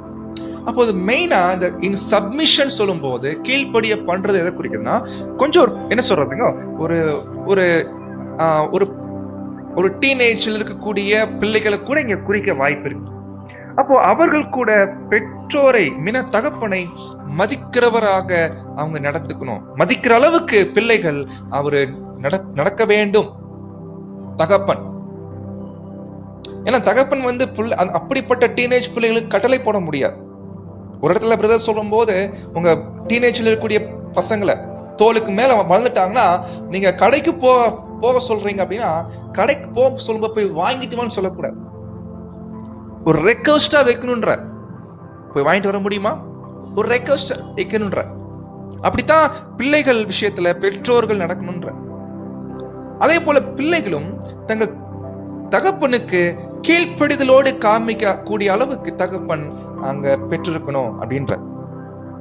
பாருங்க, இதான் நம்ம கண்டுபிடிக்க. ஆக்சுவலி பெற்றோருடைய கடமைன்னு ஒரு தனி டாபிக் இருக்குது. வாய்ப்பு இருந்தா நம்ம இன்னொரு கிளாஸ் பார்க்கணும். தகப்பன் எப்படி பிள்ளைகளை வளர்க்க வேண்டும் என்ற ஒரு காரியத்தை குறித்து அது தனி சப்ஜெக்ட். தேவஸ்தமா இருந்துச்சுன்னா கண்டிப்பாக. அடுத்து சொல்றாரு, ரொம்ப இம்பார்ட்டன்ட் பாயிண்ட், தன் சொந்த குடும்பத்தை நடத்த அறியாதிருந்தால் தேவனுடைய சபையை எப்படி விசாரிப்பார்? ரொம்ப நியாயமான ஒரு கேள்விதான் கேட்கிறார். அடுத்த பாயிண்ட் சொல்றாரு பாருங்க, நாட் a நியூ கன்வெர்ட். நூதன சிசன் படிச்சோம் இல்லைங்களா, அதனுடைய அர்த்தம் என்னன்னா, புதிதாக கன்வெர்ட் ஆனவரா இருக்கக்கூடாது, அல்லது புதுசா ட்ரூத்துக்கு வந்தவரா இருக்கக்கூடாது. ஏன் இந்த ஒரு கம்பாரிசன் கொடுக்கிறாருன்னா, பவுல் பொதுவா ஒரு மூப்பருக்கும் புதிதாக உடன்படிக்கை பண்ணவருக்கு ஒரு ஒற்றுமை இருக்கு. என்ன தெரியுங்களா, வாஞ்சை, வைராக்கியம். ஏன்னா கவனிச்சு பாத்தீங்கன்னா, புதுசா உடன்படிக்கை பண்ணவர் ட்ரூத்துக்குள்ள வந்ததுக்கு அப்புறம் ரொம்ப உற்சாகமா வேலை செய்வார். மூப்பரும் அப்படிதான் இருப்பாங்க. ஆனா இப்ப என்ன பண்ணிடக்கூடாதுன்னா, உற்சாகமா வேலை செய்யறத பார்த்துட்டு, பரவாயில்ல புது பிரதர் வந்தாலும் எவ்வளவு ஆச்சரியமா ட்ரூத்துக்காக வேலை செய்யறாரு, எக்லீஷியா நேரத்துக்கு வந்துருவாரு, ஹால் கிளீன் பண்ணுவார், நிறைய வேலை பார்ப்பார். ஆனா அதை பார்த்து என்ன பண்ணிடாதீங்கன்னா, அவர் அந்த வேலையை நியமிச்சிடாதீங்க.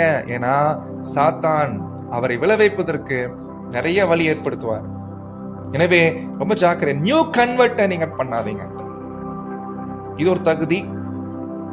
கடைசியா சொல்றாரு, இட் இஸ் நீட்ஃபுல், ரொம்ப அவசியமானது என்னன்னா, புறம்பானவர்களால் நற்சாட்சி யாரு?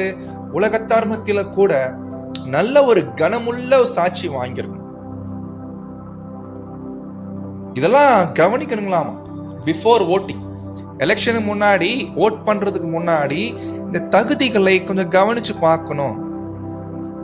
போன கிளாஸ்லயே பார்த்தோம், முதல்ல ஒரு மூப்பரா இருக்கணும், ஓகே டிக்கு. ரெண்டாவது பார்க்கணும் தகுதிகள், பிரைமரி குவாலிஃபிகேஷன் பார்க்க வேண்டி இருக்குது. இதுல எல்லாம் டிக் ஆனா தான் ஓகே. இப்பதான் பிரதர் சொல்றாங்க, போன கிளாஸ்ல படிச்சோங்களா, ஒருவேளை தகுதிகள் யாருக்குமே இல்லை அப்படின்னா என்ன பண்ணணும் அப்படின்ற பாயிண்ட் தான் நம்ம போன கிளாஸ்ல பார்த்தோம். இல்லைன்னா விட்டுருங்க, ஒரு டைம் வர வரைக்கும் விட்டுருங்கன்றார். இல்லைன்னா இன்னொரு ஆப்ஷன் கொடுக்குறாரு, மற்ற எக்லீசியால யாரா இருப்பாங்க பாத்தீங்களா, அவங்கள பொறுப்புக்கு வைங்கன்றார். இல்ல அதுவும் இல்லைன்னா வால்யூம்ஸ் இருக்குது, பைபிள் இருக்குது, அது என்ன சொல்லுதோ அதன்படி உங்க மீட்டிங்ஸ இன்ஃபார்மல் கைண்ட்ல நடத்துங்கன்றார். சில இடங்கள்ல ரொம்ப பிரச்சனை அதிகமாயிட்டு, சில எக்லீசியா ரொம்ப பிரச்சனை ஆயிட்டு என்ன சொல்றதுங்க, ஒரு ஒழுங்கில்லாமல் போகும்போது சபைக்குள்ள சண்டைகளா இருக்கு. எக்லீசியா வந்துட்டாலே பிரச்சனை தான். சத்தியம் கிளாஸ் எடுத்து முடிச்சதுக்கு அப்புறம் கூட தேவையில்லாத விஷயங்கள் நடக்கும். அந்த மாதிரி கண்டிஷன் வந்தா அப்பதான் பிரதர் சொல்றாங்க டிவிஷன் அப்படின்ற. ஆனா எந்த பிரச்சனையும் இல்ல, நார்மலா இருக்குன்னா ஒன்னும் பிரச்சனை இல்ல, எக்லீசியா கூடிக்கலாம், தகுதியான மூப்பர் வர வரைக்கும் பொறுமையா இருக்கின்ற. சோ இந்த தகுதிகள் ரொம்ப இம்பார்ட்டன்ட். அப்ப பிரதர் சொல்றாங்க, இந்த மாதிரி கண்காணிப்பு செய்கிறவர் ஒரு இம்பார்ட்டன்ட் பாயிண்ட் சொல்றாரு. தயவு செய்து இந்த பாயிண்ட் நீங்க எல்லாரும் பொறுமையா ரீட் பண்ணுங்க. The care of the overseer. இந்த மாதிரி கண்காணிப்பு வேலை செய்யறவங்க, இது நடக்குது அன்பா, ரொம்ப வேதனையான விஷயம் தான். பார்ஷியாலிட்டி பண்றது. பார்ஷியாலிட்டினா புரியுது இல்லைங்களா? தமிழ்ல எப்படி ஒரு பேதமை நான் நினைக்கிறேன், பட் இங்கிலீஷ்ல பார்ஷியாலிட்டி. உலகத்துல நடக்குது, கலரை பார்த்து ஜாதி பாக்குறாங்க, எல்லாம் பண்றாங்க. ஆனா எக்லீசியாக்குள்ள கூட இந்த மாதிரி வழி நடத்தக்கூடிய சகோதரர்கள் பார்ஷியாலிட்டி பார்க்க கூடாதுன்றார் இல்லைங்களா? எப்படி சொல்லி புரிஞ்சுக்கலாம்னா, ஒரு சில பேர் கூட மாத்திரம் ரொம்ப நெருக்கமா பழகிறது. அவங்க யாருன்னா ரொம்ப வெல் ஃபேவரா இருப்பாங்க, ரொம்ப நெருங்கியமா இருப்பாங்க. வெல் ஃபேவர்னா புரியுதுங்களா? தமிழ்ல சொல்லணும்னா ஒரு பிரதர் சொல்லுவாங்க, அபிமானிகள் என்று சொல்லுவாங்க. அது அழகான ஒரு வார்த்தை இல்லைங்களா? Well favoured members of the flock. அபிமானிகள். ஒரு பிரதர் சொன்னார், எனக்கு அபிமானிகள் ஒருத்தங்க இருக்கிறாங்க, உங்களுக்கு ஒரு அபிமானிகள் இருக்கிறாங்க சொல்லி சொன்னார். இப்படிப்பட்ட விஷயங்களுக்கு வேற இவங்களுக்கு மாத்திரமே அவர் ஊழியம் செய்வார்களாம், அக்கறை கொள்வாராம். அது கூட எப்படி, இன்னும் சில பேர் பாத்தீங்கன்னா நல்லா பணம் அதிகமா இருந்துச்சுன்னா அவங்க கிட்ட ரொம்ப ஐக்கியம் வச்சிருப்பார், பினான்சியலி, அப்புறம் சோசியலி, அப்புறம் எஜுகேஷனலி. சில பேர் நல்லா படிச்சவங்களா இருப்பாங்க, ரொம்ப ஐக்கியம் வச்சிருப்பார். ஆர் அதர்வைஸ் மற்றபடி நிறைய விஷயம் சொல்றாரு, நம்ம லிஸ்ட் போட்டுக்கலாம். ஆனா குறிப்பிட்ட பேர்ட்ட மாத்திரம் ரொம்ப ஐக்கியம் வச்சுக்கிட்டு மற்றவர்கிட்ட லிமிட்டா, இன்னும் ஒரு கண்டிஷன்ல பார்க்கறது கூட இல்லை, கை கொடுக்கறது கூட இல்லை. ஒண்ணு இல்ல சகோதர சகோதரி, பாருங்க, இப்ப நம்ம யோசிக்கணும். இந்த லாக்டவுன் சமயத்துல நம்ம எக்லீசியா கூடாம இருக்கிறோம். ஒருவேளை எக்லீசியால எத்தனை பேர் என்ன இருக்கலாம், 40 பேர் அப்படின்னா, 40 பேர் நான் ஒருத்தன் அப்படின்னா, நான் சபையில ஒரு மூப்பரா இருக்கிறேன் அப்படின்னா, நான் 39 பேர்கிட்டையும் இந்த லாக்டவுன் சமயத்துல நலம் விசாரிச்சிருக்கிறேன். இல்ல நான் வேறு குறிப்பிட்ட பேர் மாத்திரம் அதிக நேரம் செலவு பண்ணிக்கிறேன், இல்ல சில பேரை நான் தவிர்த்திருக்கிறேனா, இதெல்லாம் நம்ம செக் பண்ணி பார்க்க வேண்டியிருக்கு. should be இல்லைங்களா? வெறும் இவங்க கிட்ட மாத்திரம் நெருக்கமா இல்லாமல் should be general to all the flock. சபையில 40 பேர் இருந்தாலும் 40 பேர்கிட்டயும் should be general, பொதுவா நடந்துக்கணும்ன்றார். பொதுவா நீங்க நடந்துக்கணும். நிறைய பேர் இப்படி சொல்லும் போது உடனே கர்த்தர் இயேசு விஷயத்தை காமிப்பாங்க. பாருங்க, இயேசு கிறிஸ்து 12 பேர்ல 3 பேர்ட்ட மாத்திரம் க்ளோஸா இருந்தாரு அப்படின்னு காமிக்கிறது. கர்த்தர் இயேசு பண்ண விஷயம் அது நீங்க இங்க கொண்டு வரக்கூடாது.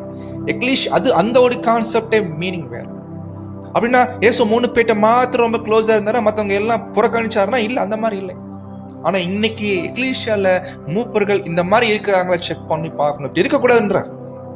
அப்போ ஒருவேளை எக்லீஷியால பாருங்க, இன்க்ளூடிங் த பூவரஸ்ட், ஏழ்மையா இருப்பாங்க, as well as the most uncouth naturally.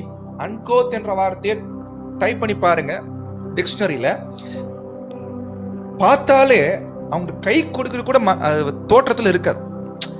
கொஞ்சம் அருவருப்பா இருப்பாங்க பார்த்தாலே, அல்லது என்னங்க அவங்க தோற்றமே என்னமோ மாதிரி இருக்கும், அல்லது அவங்க ட்ரெஸ்ஸா இருக்கட்டும், அவங்கள்ட்ட போய் கை கொடுக்கும் போதே ஒரு என்ன சில பேருக்கு பார்த்தீங்கன்னா பேட் ஸ்மெல் வரும். இதுக்காக என்ன பண்ண மாட்டாங்கன்னா கை கொடுக்க மாட்டாங்க, பேச மாட்டாங்க, டைம் ஸ்பெண்ட் பண்ண மாட்டாங்க. ஆனா அப்படிப்பட்டவங்களா இருந்தாலும் கூட நீங்க என்ன பண்ணுங்கன்னா அந்த அக்கறை எடுங்க, the care of the overseer. இதெல்லாம் யோசிக்க வேண்டிய பாயிண்ட் சகோதர சகோதரிகள். இப்போ இன்னொரு தகுதிகள், இதே தகுதிகளை தீத்துல எழுதுறாரு. ஆனா நல்லா கவனிக்கும், தீத்து பத்தி ஏற்கனவே போன கிளாஸ்ல படிச்சிருக்கிறோம், கிரேட்டா தீவார் பத்தி படிக்கிறோம். இங்க காத்தேஸ்டமி மெத்தட்ல போயிட்டு எலெக்ட் பண்ண சொல்லியிருக்கிறாரு. ஏன்னா அந்த எக்லிஷா ஜனங்கள் அப்படி இருக்கிறாங்க இல்லைங்களா? எனவே காத்தேஸ்டமி மெத்தட்ல பண்ணுங்க, ஆனா அது கூட இந்த தகுதியில வச்சு நீங்க செலக்ட் பண்ணுங்க. அப்ப சொல்றாரு பாருங்க, நீ குறைவாய் இருக்கிறவர்களை ஒழுங்குபடுத்தும்படிக்கும் நான் உனக்கு கட்டளையிட்டபடியே பட்டணங்கள் தோறும் மூப்பரை ஏற்படுத்தும்படிக்கு உன்னை கிரேத்தா தீவிலே விட்டு வந்தேன். குற்றம் சாட்டப்படாதவர், அங்க பார்த்த அதே பாயிண்ட் தான், ஒரே மனைவியுடைய புருஷன், ஆனா ரொம்ப இம்பார்ட்டன்ட், துன்மார்க்கர் என்றும் அடங்காதவர்கள் என்றும் பேரெடுக்காத விசுவாசமுள்ள பிள்ளைகளை உடையவனுமாய் ஒருவன் இருந்தால் அவனையே ஏற்படுத்தலாம். இது நல்ல ஒரு விஷயம். சோ இது நம்ம எக்ஸ்பிளைன் பண்ண தேவையில்லை, படிச்சாலே புரிய முடியும். அடுத்து சொல்றாரு, ஏனெனில் கண்காணியானவன் தேவனுடைய, பாருங்க வார்த்தை கண்காணியானவன் இல்லைங்களா? ஆனா இங்க ஆரம்பிக்கும் எப்படி ஆரம்பிக்கிறாரு, மூப்பரை ஏற்படுத்தும்படி உன்னை விட்டு வந்தேன்ட்டார் இல்லைங்களா? அப்புறம் இது வந்து ஜெனரலா சொல்லிட்டு இப்போ சொல்றாரு, கண்காணிப்பு வேலை செய்யறவங்க தேவனுடைய உக்ரான கேற்ற விதமாய், ரொம்ப இம்பார்ட்டன்ட் பாயிண்ட், மேனேஜர் அவங்க தேவனுடைய உக்ரான், இது என்னுடைய சபை இல்ல, கர்த்தருடைய சபை, இந்த சபையில நான் வந்து ஒரு மேனேஜர் மாதிரி, உக்ரானக்காரன் அப்படின்னு அர்த்தம். எஜமானுக்கு நான் கணக்கு கொடுக்கணும்ன்ற மைண்ட் இருக்கணுங்களாம். அதுக்கேற்ற விதமாய் அவர் குற்றம் சாட்டப்படாதவரா இருக்கணும். ரொம்ப இம்பார்ட்டன்ட் பாயிண்ட், தன் இஷ்டப்படி செய்யாதவனா இருக்கணும்.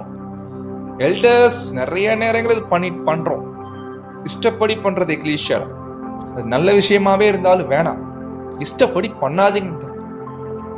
நினைச்சா பிரதரை வர வைக்கிறது, நினைச்சா பிரதரை தவிர்க்கிறது, நினைச்சா ஒரு ஸ்டடி எடுக்கிறது, நினைச்சா ஸ்டாப் பண்றது. ஒரு எக்லீஷியா ஒரு ஸ்டடி எடுக்கிறாங்கன்னா சபையாட்ட அனுமதி வாங்கணும். இந்த ஸ்டடி பண்ணலாம் அப்படின்னு சபையார் கிட்ட அனுமதி வாங்கிட்டு பண்ணணும். தன் இஷ்டப்படி செய்யக்கூடாது, முற்கோபம் இல்லாதவனா இருக்கணும் இல்லைங்களா? அப்புறம் மதுபான பிரியம் இல்லாதவனும் அடியாதவனா பார்த்தோம் இல்லைங்களா, காயப்படுத்துறது. இழிவான ஆதாயத்தை இச்சியாதவனுமா இருக்கணும். அந்நியரை உபசரிக்கிறவன், ஹாஸ்பிட்டாலிட்டி ரொம்ப இம்பார்ட்டன்ட். நல்லோர் மேல் பிரியம் உள்ளவனும் தெளிந்த புத்தி உள்ளவனும் நீதிமானும் பரிசுத்தவானும் இச்சையடக்கம் உள்ளவனும் அப்படி சொல்லிட்டு அங்க சொல்றார். இப்ப 7ஆம் வசனத்தை மாத்திரம் நான் இங்கிலீஷ்ல ஹைலைட் பண்றேன், கவனிங்க. பார்த்த பாயிண்ட் தான், இட் இஸ் நீட்ஃபுல், இப்படிப்பட்டவங்க தேவைப்படுது இந்த வேலைக்கு. அன்அக்யூசபிள் இல்லைங்களா? இவங்க இவங்க தேவனுடைய உக்ரானத்துவன், நாட் செல்ஃப் வில்டு, எப்பவுமே சுய விருப்பத்தின் படி நடக்கிறவர் இருக்கக்கூடாது. Not soon angry, not given to wine, not ready to wound, not seeking gain by base means. அவர் சொல்றாரு, ஆரோக்கியமான உபதேசத்தினாலே புத்தி சொல்லக்கூடிய அளவுக்கும் எதிர்பேசுகிறவர்களை கண்டனம் பண்ணவும் வல்லவனுமாய் இருக்கும்படி. சிம்பிளா சொல்லணும்னா போதக சமர்த்தனை பத்தி அங்க பேசிட்டார். தான் போதிக்கப்பட்டதுக்கேற்ற உண்மையான வசனத்தை நன்றாய் பற்றி கொள்ளுகிறவனுமாய் இருக்க வேண்டும் அப்படின்ட்டு. அப்போ இது வந்து ஆப்ட் டு டீச்சிங், போதக சமர்த்தனா இருக்கணும். அப்போ இவங்க யாரு நீயே பார்த்து கேத்தஸ்டேமி முறையில எலெக்ட் பண்ணிட்டு வந்துருன்ட்டார் தீத்து கிட்ட பவுல். ஏன்னா அவங்களுக்கு அது கரெக்டா பண்ண தெரியாது இல்லைங்களா? சோ இந்த பாயிண்ட் நம்ம கண்டுபிடிக்கிறோம். அப்போ பிரதர் சொல்றாங்க, question book 236, to my understanding, நம்முடைய புரிந்து கொள்ளுதலின் படி பார்க்கும்போது, all of those who manifest the qualification for elder would properly be elected elders. அதாவது இந்த தகுதிகளை ஒருவேளை சபையில 10 மூப்பர் இருக்கிறாங்க வைங்க, 10 மூப்பருமே வெளிப்படுத்துறாங்கன்னா தாராளமா எலெக்ட் பண்ணுங்கன்ற, அவங்கள தேர்ந்தெடுக்கலாம் அப்படின்னு அங்க பிரதர் அங்க சொல்றாரு. 53:36 reprint, it is a mistake, இது ரொம்ப தப்பு. என்னன்னா இப்ப பார்த்தோம் இல்லைங்க தகுதிகள் எல்லாமே, இதை வந்து நீங்க எப்படி பார்த்துட கூடாதுன்னா சொல்லர்த்தமா பார்க்க கூடாதுன்றார். டேக்கன் லிட்ரலி அப்படியே சொல்லர்த்தமா எடுத்துக்காதீங்க அப்படின்றாரு. அப்ப இது எப்படி எடுத்துக்கிறது சொல்றாரு, இந்த தகுதிகள் எல்லாமே அதாவது என்னன்னா கண்டுபிடிக்கும், for no one would be found fully up to all requirements. அப்படின்னா இந்த பார்த்த தகுதிகள் எல்லாமே ஒரு பர்ஃபெக்டா இருக்கிற மாதிரி ஒரு பிரதர் வேணும் அப்படின்ற லெவல் எடுத்துக்காதீங்க. ஃபுல்லி அப், ஃபுல்லி அப்னா என்ன அர்த்தம், முழுசா எல்லா தகுதியிலுமே கரெக்டா இருக்கும், எல்லாம் பர்ஃபெக்டா முழுமையா இருக்கும் அப்படி எடுத்துக்காதீங்க. மாறாக ஃபுல்லி அப்னா புரியுதுங்களா? ஆனா அதே சமயத்துல இன்னொன்னு சொல்றாரு, இது சொல்லப்பட்ட தகுதிகள்ல ஒண்ணு இல்ல அப்படின்னாலும் கூட வேணாம், அதுவும் பாயிண்ட் கண்டுபிடிக்கணும். கண்டிப்பா எல்லா தகுதிகள் இருக்கணும், ஆனா அது எப்படி பாத்துறாதீங்கன்னா பர்ஃபெக்டா இருக்குன்னு எதிர்பார்க்கறாதீங்கன்ற, அதான் இந்த பாயிண்ட் இல்லைங்களா? மாறாக சொல்றாரு இங்க பவுல் காமிச்ச தகுதிகள் ஒரு மூப்பர் எப்படி இருக்கணும், ஒரு சிறந்த மூப்பர் எப்படி இருக்கணும், ஒரு ஏற்ற மூப்பர் எப்படி இருக்கணும் அப்படின்றதான் இந்த ஒரு தகுதிகள்ல பவுல் காமிக்கிறாரு. எனவே ஒரு ஓட்டரும் கை தூக்குறவங்க என்ன பண்ணுமாமா, should have this ideal before his mind in thinking of the will of the Lord. கர்த்தருடைய சித்தம் என்ன, சபைக்கு எப்படிப்பட்ட மூப்பரா இருக்க வேண்டும் என்று கர்த்தருடைய சித்தம் என்னன்னா 1 தீமோத்தேயு 3ஆம் அதிகாரம். இப்படிப்பட்ட ஒருத்தரை தான் கர்த்தர் விரும்புறாரு. இப்போ இதன்படி நீங்க கண்டுபிடிங்க, கர்த்தருடைய சித்தத்தை கண்டுபிடிங்க, எந்த பிரதருக்கு இந்த தகுதிகள் இருக்குது பாருங்க. மாறாக இதை நம்ம எப்படி எடுத்துக்கொள்ள கூடாதுன்னா, இந்த தகுதிகளை எல்லாத்துக்கும் பெர்ஃபெக்டா இருக்குன்னு செக் பண்ணக்கூடாது. பெர்ஃபெக்டா புரியுது இல்லைங்களா? ஒரு தகுதி இருக்கும், ஆனா எப்படி எதிர்பார்ப்பாங்கன்னா சபையா அதெல்லாம் பெர்ஃபெக்டா எதிர்பார்க்க. தகுதி இருக்கும் ஆனா ரொம்ப பெர்ஃபெக்டா அங்க என்ன பண்றதுன்னா எதிர்பார்க்கறது. அப்படி நம்ம பார்க்க, அப்படி நம்ம நினைச்சுக்க கூடாது. ஸோ அந்த லெவலுக்கு நம்ம போக வேணாம். இது ஒரு ஐடியல் எல்டர், ஒரு சிறந்த ஒரு எல்டர், ஒரு மூப்பர் எப்படி இருக்கணும் என்ற ஒரு விஷயம் தான் நம்ம கண்டுபிடிக்கணும். ஆனா கண்டிப்பா தகுதிகள் எல்லாமே இருக்கணும், ஒண்ணு கூட இல்லாம இருக்கக்கூடாது, கண்டிப்பா இருக்கணும். ஆனா அதே சமயத்துல அது எல்லாமே பெர்ஃபெக்டான ரேஞ்ச்ல இல்லைங்களா, ஃபுல்லி அப்ல அது நம்ம நினைக்க வேண்டாம் அப்படின்ட்டு. ஏன்னா நம்ம யோசிக்கணும். இந்த பாயிண்ட் படிக்கும்போது எனக்கு தோணுச்சு என்னன்னா, ஒருவேளை பாருங்க பவுல் ஓட் பண்றவங்களுக்கு சொல்றாரு இந்த மாதிரி தகுதிகளை வச்சு நீங்க பாருங்கன்ற. ஆனா பவுல் எங்கேயுமே சொல்லல என்னன்னா ஓட் பண்றவங்களுக்கு கூட தகுதி இந்த மாதிரி இருக்குன்னு சொல்லல இல்லைங்களா? நினைச்சு பாருங்க, ஒருவேளை அப்படி சொல்லியிருந்தாருன்னா எக்லீஷியால யாருமே ஓட் பண்ண முடியாது. கரெக்டுங்களா? இந்த தகுதியில எல்லாமே ஓட் பண்றவங்களுக்கு இருக்குன்னு சொன்னோம்னா யாருமே முடியாது. சோ எனவே நீங்க அந்த ஒரு பார்வையில அதை பார்க்க வேண்டியது அவசியமா இருக்குது. அப்ப சொல்றாரு, class is not to be left without an elder unless there are serious blemishes. நிறைய நேரங்கள்ல பிரதர்ஸுங்க சில பலவீனத்துல தவறு பண்றாங்க வைங்க இல்லைங்களா? ஆனா அது கூட என்ன பண்றாங்கன்னா இந்த தகுதிகளை வச்சு ரொம்ப சீரியஸா என்ன பண்றாங்கன்னா நூல் வச்சு பார்ப்பாங்க. பாத்தீங்கன்னா நூல் வச்சு பார்க்குற அளவுக்கு அங்க எடுத்துக்கிறது தகுதிகளை. சின்ன சின்ன மிஸ்டேக்ஸ் கூட பெரிய அளவுல எடுத்துட்டு பாருங்க உங்களுக்கு தகுதி இல்ல அப்படின்னு சொல்லிட்டு பேசிடுறாங்க. ஆனா அப்படி இந்த ஒரு காரணத்துக்காக அப்படி பண்ணாதீங்கன்ற. அப்போ class is not to be left. அப்போ இந்த மாதிரி காரணங்களுக்காக எக்லீஷியா மூப்பர்களை தேர்ந்தெடுக்காம விட்டுறாதீங்க. சின்ன சின்ன விஷயங்கள்லாம் விட்டுருங்க. ஏன்னா அவர் டெவலப் ஆயிடுவார். ஏன்னா அவர் இன்னும் சொல்லுமா தகுதிகள்ல ஒவ்வொரு வருஷமும் வளர்கிறவரா இருக்கணும், வளர்ந்து கொண்டிருக்கிறவரா இருக்கணும், ஒளிய பின்னிட்டு போகிறவரா இருக்கக்கூடாது. வளரக்கூடிய பிரதர், அந்த தகுதிகள் இன்னும் டெவலப் இருக்குது, ஆனா இன்னும் அது ஸ்ட்ராங் ஆயிட்டே இருக்கிறாரு அவரு அப்படின்றவரை பார்த்து தேர்ந்தெடுப்பது ஆரோக்கியமா இருக்கும். அப்படி வளரும் போது, ஸ்ட்ராங் ஆகும் போது, சின்ன சின்ன மிஸ்டேக் நடக்கும் போது அதை பெருசாயிட்டு இவருக்கு தகுதி இல்லை அப்படின்னு நம்ம என்ன பண்ணக்கூடாது, நான் புரிஞ்சுக்க கூடாது. அப்ப சொல்றாரு அது. எனவே நிறைய பேர் இந்த மாதிரி பார்த்துட்டு மூப்பர் தேர்ந்தெடுக்கிறது இல்லை, தயவுசெய்து அப்படி பண்ணாதீங்க.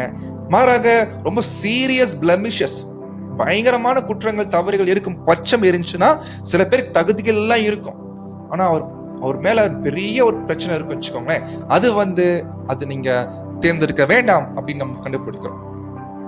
அடுத்த பாயிண்ட் பாக்குறோம். வெரி ஃப்ரீக்வென்ட்லி, அடிக்கடி நடக்குங்களாமா என்னன்னாமா, a congregation சபையார் makes a mistake of selecting for elder. என்னன்னா மூப்பர்களை தேர்ந்தெடுக்கிற விஷயத்துல சபையார் சில மிஸ்டேக் பண்றாங்களாம். வெரி ஃப்ரீக்வென்ட்லி, நிறைய நடக்குதுங்களாம். சபை மிஸ்டேக் பண்றாங்களாமா. இதுல மூப்பர் தேர்ந்தெடுக்கிற விஷயத்துல என்னன்னா சரியான தகுதிகள் இல்லாத ஒரு பிரதரை தேர்ந்தெடுத்துறாங்களாம். Brother who does not have the proper qualification, சரியான தகுதிகள் இல்லாத ஒரு மூப்பர்களை தேர்ந்தெடுத்துறாங்க. அது என்ன ஆயிருதாமா பாருங்க, this sometimes mean என்ன காமிக்குதாமா, dissatisfaction on the part of the some of the class. சபையில சில பேருடைய திருப்தி இல்லாத காரணத்தினால இந்த மாதிரி ஆயிருதுன்ற. அப்ப என்ன ஆயிரு தெரியுங்களா, காலங்கள் போக போக அது அப்படியே சபையை ரெண்டா பிரிகிற அளவுக்கு போயிடுது. Leads to breaking away of some to form another class. இல்லை நம்ம பாருங்க இவங்க இந்த மாதிரி பண்ணிட்டாங்க, ஸோ நம்ம என்ன பண்ணலாம், நம்ம வேற தனியா பிரிஞ்சு போயிடலாம், போயிட்டு வேற ஒரு எக்லிஷ் ஆரம்பிச்சிடலாம் அப்படின்னு அங்க ஆயிடுதுங்களா. நம்ம போன கிளாஸ் பார்த்தோம் இல்லைங்களா, ஒருவேளை மெஜாரிட்டி தப்பான ஒரு மூப்பரை தேர்ந்தெடுத்தாலும் மைனாரிட்டி பிரிஞ்சு போய் இன்னொரு எக்லிஷா ஆரம்பிக்கிறது தப்பு. மாறாக என்ன பண்ணலாம், அந்த மைனாரிட்டி என்ன பண்ண தெரியுங்களா, ரொம்ப ஞானமா அதே எக்லிஷியால இருக்கும், அதே ஐக்கியத்துல இருந்துட்டு கர்த்தர்கிட்ட ஒப்படைச்சிட்டு சொல்றாரு பாருங்க, இந்த மாதிரி நீங்க இந்த மாதிரி காரணத்துக்காக பிரிஞ்சு போய் இன்னொரு ecclesia ஆரம்பிச்சீங்கன்னா, we think this is not the wise course. We think that if the class made a mistake, the Lord is able to overrule it for good. ஒருவேளை தப்பான ஒருத்தரை தேர்ந்தெடுத்துட்டீங்கன்னா, ஒரு சில பேருக்கு பிடிக்கல, பரவாயில்ல விட்டுருங்க, கர்த்தர் அதை மேற்கொள்வார், கர்த்தர் அதை நன்மையா மாத்துவார், இது கூட நன்மையாக தேவன் மாத்துவாரு அப்படின்ட்டு நீங்க என்ன பண்ணுங்கன்னா பொறுமையா இருங்க, பிரிஞ்சு போய் இன்னொரு எக்லிஷியா ஃபார்ம் பண்ணாதீங்க.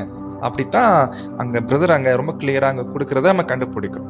இதெல்லாம் பிராக்டிக்கலா நம்ம யோசிக்கணும். கடந்த நாட்கள்ல இந்த மாதிரி மிஸ்டேக்ஸ் நடந்திருக்கு. இப்ப கூட பாருங்க, நம்ம யோசிக்கலாம், நம்ம எக்லிஷியால இருக்கக்கூடிய எல்டர் சரியான எல்டர் இல்ல, ப்ராப்பரான தகுதிகள் இல்ல அப்படி சொல்லும் போது தேர்ந்தெடுத்தாச்சு, மெஜாரிட்டி விரும்பிட்டாங்க, அப்புறம் நம்ம என்ன பண்றது, இருக்க முடியலையே அப்படின்னா பொறுமையா இருங்கன்ட்டார். கர்த்தர் பார்த்துக்குவார், நன்மையா மாத்துவார், அமைதியா இருங்கன்ட்டார். That therefore those who withdraw lost some experiences which would be valuable to. ஒருவேளை நான் பிரிஞ்சு போறேன்னு சொல்லி போனேன்னா எனக்கு வரக்கூடிய சில அருமையான வாய்ப்புகளை, அனுபவங்களை நான் தவிர்க்கிற மாதிரி ஆயிரும் அப்படின்னு கொஸ்டின் புக் 119 பிரதர் அங்க பேசுறாங்க. நம்ம யோசிக்க வேண்டிய பாயிண்ட் தான், திங்க் பண்ணலாம் சகோதர சகோதரிகளே. அடுத்த ஒரு இடத்துல பேசுறாரு பிரதர், ஒருவேளை கர்த்தருடைய ஜனங்கள் இல்லைங்களா இந்த ஒரு தகுதிகளை சரியா புரிஞ்சுக்காம இல்லைங்களா, தேவையான தகுதிகள் தேவையான விஷயங்கள் சரியா பார்க்காம என்ன பண்ணிடுறாங்கன்னா சபையில ஊழியக்காரர்களை தேர்ந்தெடுக்கிறாங்க வச்சுக்கோங்க. Perhaps the Lord's people have not been sufficiently considerate of these things as respect those whom they elect to be their servants. தப்பான வகையில தேர்ந்தெடுத்துட்டான். இப்ப என்ன பண்ணுமாமா, perhaps those accepting these position, இப்ப யார் சொல்றாருன்னா தேர்ந்தெடுக்கப்பட்டிருக்காங்க பாத்தீங்களா, தேர்ந்தெடுக்கப்பட்டவங்க பத்தி பேசுறாரு. உதாரணத்துக்கு இப்ப சபையார் தகுதி இல்லாம என்னைய தேர்ந்தெடுத்துட்டாங்க, எனக்கு தகுதி இல்லைன்னு எனக்கே நல்லா தெரியும், ஆனா சபையார் என் மேல அன்புல தேர்ந்தெடுத்துட்டாங்க. இப்ப நான் என்ன பண்ண தெரியுங்களா, தேர்ந்தெடுத்ததுக்கு அப்புறம் சொல்றாரு பொசிஷன் ஆஃப் சர்வீஸ், நான் தேர்ந்தெடுக்கப்பட்ட வேலை, அந்த ஊழியம் ரொம்ப பெரிய ஊழியம், அது சபையுடைய ஓட்டுனால தான் தேர்ந்தெடுக்கப்பட்டிருக்கிறேன். ஆனா சொல்றாரு scarcely realize what danger they do run in accepting. தகுதி இல்லாத என்னை தேர்ந்தெடுத்திருக்கிறாங்கன்னா இப்ப நான் அது ஏற்றுக்கொள்வதில் அது என்ன ஒரு டேஞ்சர் இருக்குது அது கண்டுபிடிக்கணும். சொல்றாரு பாருங்க, perhaps those accepting these position of the service, இந்த வேலையை ஏற்றுக்கொள்ளக்கூடிய brothers under the votes of the brethren, அதாவது சபையாருடைய ஓட்டின்படியே வாங்கி என்னை தேர்ந்தெடுத்துட்டாங்க, ஆனா எனக்கு தகுதி இல்லை. அப்புறம் என்ன பண்ணு தெரியுங்களா, இந்த வேலையை நான் அக்செப்ட் பண்றதுக்கு ரொம்ப யோசிக்கணும்ட்ட, ரொம்ப scarcely realize what danger they do run in accepting. அந்த வேலையை சபையார் கொடுக்கறாங்கன்னா நான் ஏற்றுக்கொள்றதுல நான் ரொம்ப ஜாக்கிரதையா இருக்கணும்ட்ட. சபையார் கொடுக்கறாங்க, ஓகே எனக்கு வேலை கிடைச்சு சொல்லிட்டு நான் வாங்கிட்டேன்னா, தகுதி இல்லை எனக்கு தெரியும் ஆனா வாங்கிட்டேன் அப்படின்னா பின்னாடி பெரிய டேஞ்சர் இருக்குன்றார். நிறைய பேர் எப்படியோ எக்லிஷியல் எல்டர் ஆனா போதும் அப்படின்ற லெவல்ல தான் திங்க் பண்ணிட்டு மூப்பர் எலெக்டட் ஆகிறதுக்கு பிரயாசம் எடுக்கிறான். ஆயிட்டாங்க, நான் ரொம்ப ஹாப்பி ஆயிருது. ஆனா யோசிக்கணும், அந்த பொறுப்பை ஏற்றுக்கொள்வதற்கு முன்னாடி ரொம்ப திங்க் பண்ண, எனக்கு அந்த திராணி இருக்கான்னு செக் பண்ண. ஒருவேளை if they realized doubtless, சந்தேகத்துக்கு இடமில்லாமல் அவங்க புரிஞ்சுக்கிறாங்க, ஓகே நான் இந்த பொறுப்பை நான் ஏத்துக்கலாம், எனக்கு எந்த ஒரு தயக்கம் இல்ல. தயக்கம் இருந்துச்சுன்னா விட்டுருங்க. தயக்கம் இல்ல அப்படின்னா புரிஞ்சுக்கணும், இந்த வேலை செய்யும் போது தாழ்மை அங்க ரொம்ப அவசியமா இருக்குது. அந்த ஒரு மைண்ட் அவருக்குள்ள இருக்கணும். தாழ்மை இருக்கிறவங்க கண்டிப்பா இந்த வேலையை கரெக்டா புரிஞ்சுக்குவாங்க. அப்போ humility would certainly lead them not to attempt to serve unless they were most explicitly appointed to the service. உண்மையிலேயே இந்த வேலை செய்வதற்கு எனக்கு தகுதி இல்லை நான் புரிஞ்சுட்டேன்னா, தாழ்மை என்ற குணம் எனக்கு இருந்துச்சுன்னா அந்த வேலையை நான் ஏத்துக்க மாட்டேன். இல்ல எனக்கு அந்த வேலையை ஏற்றுக்கொள்வதற்கான திராணி இருக்குது, தகுதி இருக்குன்னு நினைச்சோம்னா அந்த வேலையை நான் ஏற்றுக்கொள்வேன். இதுதான் பிரதர் அங்க பேசுறாங்க. சோ இதை நம்ம யோசிக்க வேண்டிய பாயிண்ட் சகோதர சகோதரிகள். ஆனாலும் கூட nevertheless சொல்றாரு, the safer பாதுகாப்பான விஷயம் என்னன்னா, போதகர் ஆகாதிருப்பீர்களாக சொல்றாரு இல்லைங்களா. ஏன்னா அது கூட ஒரு ஊழியம் தான். சபையில நம்ம பார்க்க போற அடுத்த கிளாஸ் நிறைய ஊழியம் இருக்குது. அதுல ஒரு ஊழியம் தான் போதக ஊழியம். போதக ஊழியத்துக்கு என்று சபையார் என்னை தேர்ந்தெடுக்கிறாங்கன்னா சரியா தேர்ந்தெடுக்கல என்னைய, ஆனா எடுத்துட்டாங்க, தகுதி இல்லாம என்னை தேர்ந்தெடுத்துட்டாங்க. ஒருவேளை நான் ஏற்றுக்கொண்டேன்னா பெரிய ஒரு டேஞ்சர் அங்க இருக்குது. சோ அதுதான் நம்ம கண்டுபிடிக்கிறோம் சகோதர சகோதரிகளே.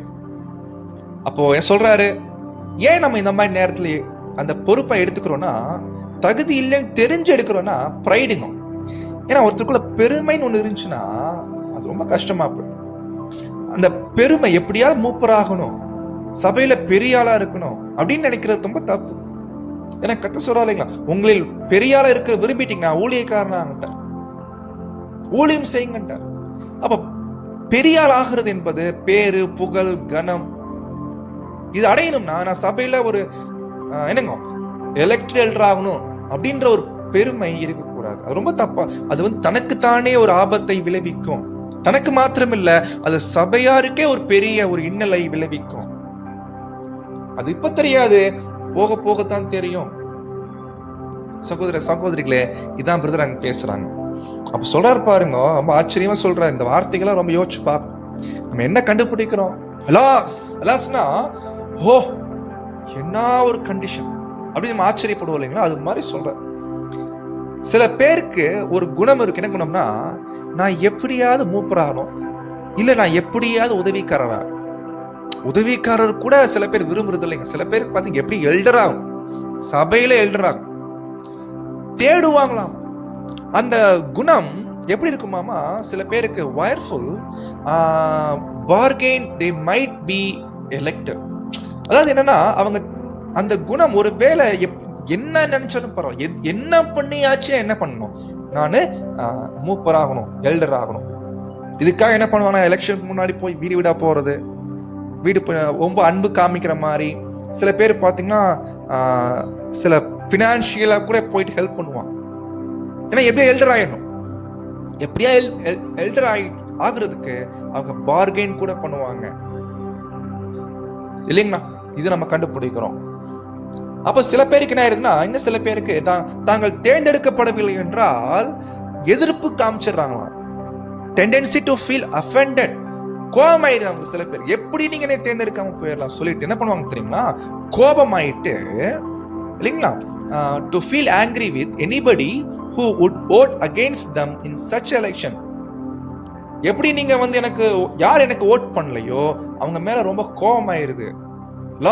லாஸ்ன்ற இப்படி என்ன கண்டிஷன். இதெல்லாம் பிரதர் பேசுறது படிக்கிறோம், நான் பேசுறோம், ஆனா இதெல்லாம் நடக்கிற விஷயம் சகோதர சகோதரிகள். எனக்கு ரொம்ப ஆச்சரியமா இருக்குது. பிரதர் அந்த காலத்துல பேசியிருக்கிறாரு, ஆனா இன்றைய நாட்கள் நம்ம மத்தியில் இந்த விஷயங்கள் நடக்குது. அதுதான் ரொம்ப ஆச்சரியமா இருக்கு. அது கண் கூட பார்க்கும்போது ரொம்ப வினோதமா இருக்குது. எப்படிலாம் இது தெரிஞ்சு பண்றாங்களா, தெரியாம பண்றாங்களா, இல்ல இதை உணர்ந்து பண்றாங்களா, உணராம பண்றாங்களா, நமக்கு ரொம்ப கஷ்டமாயிட்டு ஒன்னும் புரியல. சோ இந்த பாயிண்ட் கண்டு சொல்றாரு. அப்பதான் சொல்றாரு பாருங்க, சில பேருக்கு சபையில என்னங்க ஒரு பெரிய அளவுல இருப்பதற்கு ரொம்ப பேருக்கு விருப்பம் இருக்குங்க. Desires of the being leaders, சபையில நான் லீடரா இருக்கணும், வழி நடத்துகிறவா இருக்கணும் அப்படின்ற விருப்பம் இருக்குங்களாம். இது என்ன விருப்பம், ரொம்ப ஆசைப்படுறது, பதவி ஆசைமா இருக்கு. அவங்க என்ன பண்ணுவாங்கன்னா சொல்றாரு பாருங்க, கொஞ்சம் கூட தயக்கமே இருக்காதுங்களாம். தாங்கள் தேவைன்னா அந்த என்ன சொல்லணும்னா, நான் பேச்ச விளக்க சொல்றேன், ஃபுல் ஃபீல்ட பிடிச்சுக்கணும். எப்பவுமே ஃபுல் ஃபீட்டை பிடிச்சிக்கணும். ஃபுல் ஃபீட்டை விடுறதுக்கு மைண்ட் இல்லை. தேவைப்பட்ட டிவிஷன் கூட நடக்கட்டும், நான் ஃபுல் ஃபீட்டை விட மாட்டேன். இதை நான் பிராக்டிக்கலா சொல்லணும்னா பாருங்க, இப்போ 40 பேர் எக்லிஷியால எனக்கு 20 பேர் ஃபேவரா இருக்கிறாங்க, மிச்சம் 20 பேர் ஆப்போசிட்டா இருக்கிறாங்க இல்லைங்களா? நாட்டில் போக போக என்ன ஆயிருது, எனக்கு 15 மாறிடுச்சு. 15 மாறி இப்போ அந்த பக்கம் 25 ஆயிடுச்சு. இப்போ பாருங்க, அடுத்த எலெக்ஷன் வந்துச்சுன்னா ஓட்டிங் எனக்கு கண்டிப்பா வராது, மெஜாரிட்டி வராது. அப்ப நான் என்ன பண்ணணும், நான் எல்டரா இருக்கணும்னா கண்டிப்பா ஒரே வழி, சபைக்குள்ள டிவிஷன் வர வைக்கும். அப்பதான் எனக்கு 15 பேர் என்ன பண்ணுவோம், அப்போஸ் பண்ணும்போது அவங்களை தூண்டி விட்டு அப்போஸ் பண்ணி அதுக்கேற்ற மாதிரி இவர் சில வேலையை பண்ணுவார். என்ன வேலை பண்ணுவார்னு அடுத்து பாயிண்ட் படிக்கலாம். அப்ப என்ன ஆயிருக்குன்னா, ஒரு கட்டத்துல சண்டே ஆயிட்டு சபையில டிவிஷன் ஆயிருக்கு.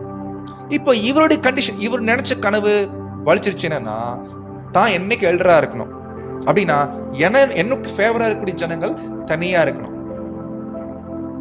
இப்ப யார் எனக்கு அப்போஸ் பண்ணாங்களோ அவங்கள டிவிஷன் ஆயிட்டு போக வச்சிருவார். இவங்க போக மாட்டாங்க, அவங்கள போக வச்சுட்டு பாத்தீங்கன்னா எங்களை விட்டு பிரிஞ்சு போயிட்டாங்க அப்படின்னு அவங்க மேல ஒரு விஷயத்த போட்டுட்டு அங்க என்றைக்குமே தானே மூப்பரா இருப்பதற்கு இருப்பார். தங்களுடைய குறிக்கோள் படியே அவர் சபையை நடத்திட்டு போவாங்க.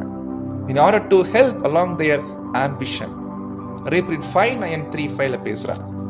அதே ஆர்டிக்கல்ல பேசுறாரு, யாரெல்லாம் இந்த ஊழியங்களை ஏற்றுக்கொண்டிருக்கிறார்களோ சபையில, those who accept the ministry or service of the church as elders brothers, ஒரு மூப்பராக இந்த ஊழியங்களை ஏற்றுக்கொண்டவர்கள் தெய்வீக ஒழுங்கின்படி under divine regulation உணரணும். என்ன உணரணும்? They have assumed the weighty responsibility respecting which they must give an account to God. ரொம்ப important point. சபையில அந்த வேலைகள் தேவன் நமக்கு கொடுத்துருக்காங்க, சபை மூலமா வாங்கியிருக்கிறோம் அப்படின்னா இந்த வேலைக்கு நான் உண்மையா இருக்கணும். ஏன்னா கர்த்தருக்கு நான் கணக்கு கொடுக்கணும். ஏன்னா அந்த வேலை ரொம்ப சாதாரண வேலை இல்ல, கனமுள்ள வேலை, பாரம் இருக்குது. அது ஒருவேளை அந்த வேலையுடைய வெயிட் நமக்கு இன்னைக்கு புரியாம வேணா இருக்கலாம். ஒருவேளை வாய்ப்பு இருக்கிறவர்கள் அடுத்த கிளாஸ் கேட்கும் போது நமக்கே புரிஞ்சிடும். இன்னும் சொல்லணும்னா அந்த வேலையுடைய தன்மையை பார்த்தாலே புரிஞ்சிடும் எவ்வளவு ஒரு வெயிட்டி ரெஸ்பான்சிபிலிட்டி இருக்கு நம்ம கண்டுபிடிச்சிடலாம். என்ன சொல்லணும்னா அந்த வேலையுடைய தன்மையை படிக்கும் போதே நமக்கு கண்டுபிடிச்சிடலாம், இந்த வேலை செய்வதற்கு எனக்கு திராணி இருக்கா. அப்படிதான் மைண்ட் வரும். நம்ம பார்க்க போற அடுத்த கிளாஸ் தேவனுடைய வேலை எப்படிப்பட்ட, இந்த வேலை எப்படி செய்யணும், என்ன மாதிரி வேலை எல்லாம் தேவன் என்ன பண்ணிக்கிறாங்க கொடுத்திருக்கிறாங்க. அப்ப சகோதர சகோதரிகளே, கர்த்தருக்கு கணக்கு கொடுக்கணுங்களா? எபிரேயர்ல படிக்கிறீங்களா? அவங்க கர்த்தருக்கு கணக்கு கொடுக்கணும், எபிரேயர்ல படிக்கிறோம் இல்லைங்களா? சோ அப்போ இதை நம்ம கண்டுபிடிக்கிறோம். அடுத்து சொல்றாரு, எலெக்ஷன் டைம்ல சில பிரதர் என்ன பண்றாங்கன்னா ஞானம் இல்லாமல் நாமினேட் பண்ணப்படுறாங்க. அதுல நாமினேஷன், எலெக்ஷன் எப்படி பண்ணணும், என்ன மெத்தடு, இதெல்லாம் கடைசி பார்ட்ல பார்க்கலாம். எலெக்ஷனுடைய மெத்தடு எப்படி செய்யணும் என்பதை குறித்து கடைசி பார்ட் பார்க்கலாம். அப்போ ஒரு பிரதரை நாமினேட் பண்றாங்க, தப்பான பிரதரை நாமினேட் பண்ணியாச்சு. இன்னும் ஓட்டிங் நடக்கல இல்லைங்களா? For some service of the class, ஏதோ ஒரு ஊழியத்துக்காக நாமினேட் பண்ணியாச்சு. ஆனா அந்த நாமினேட் ஆயிடுச்சு, ஆனா இன்னும் அவருக்கு அந்த பிரதருக்கு தகுதி இல்லை தான், அந்த வேலை செய்வதற்கான தகுதி இல்லை. பட் இன்னும் ஓட்டிங் நடக்கல இல்லைங்களா? சோ என்ன சொல்றாருன்னா, அந்த சமயத்துல we must not find fault with the brother, for he has the liberty of making the nomination and manifesting his wisdom. என்னன்னா இப்போ அவர் நாமினேட் ஆயிட்டாரு, இப்ப போயிட்டு எப்படி நீங்க அவரை நாமினேட் பண்ணலாம் அப்படின்னு போயிட்டு குற்றம் பண்ணாதீங்க. ஏன்னா அவர் இவ்வளோ பெரிய மிஸ்டேக் பண்ணிருக்கிறாரு, அந்த மிஸ்டேக் பண்ணிருக்காரு, அப்படி பண்ணிருக்காரு, இப்படி பண்ணிருக்காரு, நீங்க போயிட்டு அதை போயிட்டு நீங்க செய்யாதீங்கன்ட்டு. சோ அப்ப என்ன சொல்றாருன்னா, அதுக்கு பதில ஆன் தி அதர் ஹேண்ட், அதுக்கு பதில் நீங்க என்ன பண்ணலன்னா, ஓகே தப்பானவரை தான் நாமினேட் பண்ணியாச்சு, இப்ப நீங்க என்ன பண்ண சொல்றாருன்னா, we should not feel bound by his suggestion. இப்ப என்னன்னா, அந்த பிரதரை நாமினேட் பண்ணியாச்சு, நமக்கு உள்ளக்குள்ள அது ஏற்றுக்கொள்ளதுக்கு மனசே இல்லை. அப்ப என்ன பண்றது? சண்டையும் பண்ணக்கூடாது, அவரை பத்தி தீமையும் பேசக்கூடாது, குற்றம் கண்டுபிடிக்கிற மாதிரி பேசக்கூடாது. அப்ப என்ன பண்றது சொல்றாரு, nor should we allow fear of offending the nominated brother to hinder us from expressing by vote. இப்ப என்ன பண்ணலாம், ஓட்டிங் இருக்கு இல்லைங்களா? அந்த ஓட்டிங் சமயத்துல நம்முடைய என்ன பண்ணலாம்னா, நம்முடைய எதிர்ப்பை தெரிவிக்கலாம், அவருக்கு ஓட் பண்ணாமல் இருக்கலாம். அதுதான் அங்க கண்டுபிடிக்கும். ஸோ அப்போ அவர் நாமினேட் பண்ணியாச்சு அப்படின்னா ஓட் பண்ணணும் என்ற அவசியம் இல்லை. ஸோ அப்போ ஓட்டிங் விஷயத்துல அந்த டைம்ல அந்த அவரை தடுக்கலாம் அல்லது அந்த வேலை செய்வதற்கான பொறுப்பை அவருக்கு கொடுக்காமல் இருக்கலாம், நம்முடைய ஓட் பண்ணாமல் இருப்பதன் மூலமாக. ஸோ மற்றபடி சபையார் அதையும் மீறி அவங்க தேர்ந்தெடுத்துட்டாங்க அப்படின்னா ஏற்கனவே சொல்லியாச்சு, கத்தர் கையில விட்டுருங்க. ஸோ கத்தர் தான் பார்த்துக்குவார் என்று நம்ம கண்டுபிடிக்கிறோம். ஓகே, அடுத்த பாயிண்ட் சொல்றாரு. இந்த பாயிண்ட் தான், அதையும் மீறி மெஜாரிட்டி ஓட் பண்ணிட்டாங்க அவரை, இல்லைங்களா?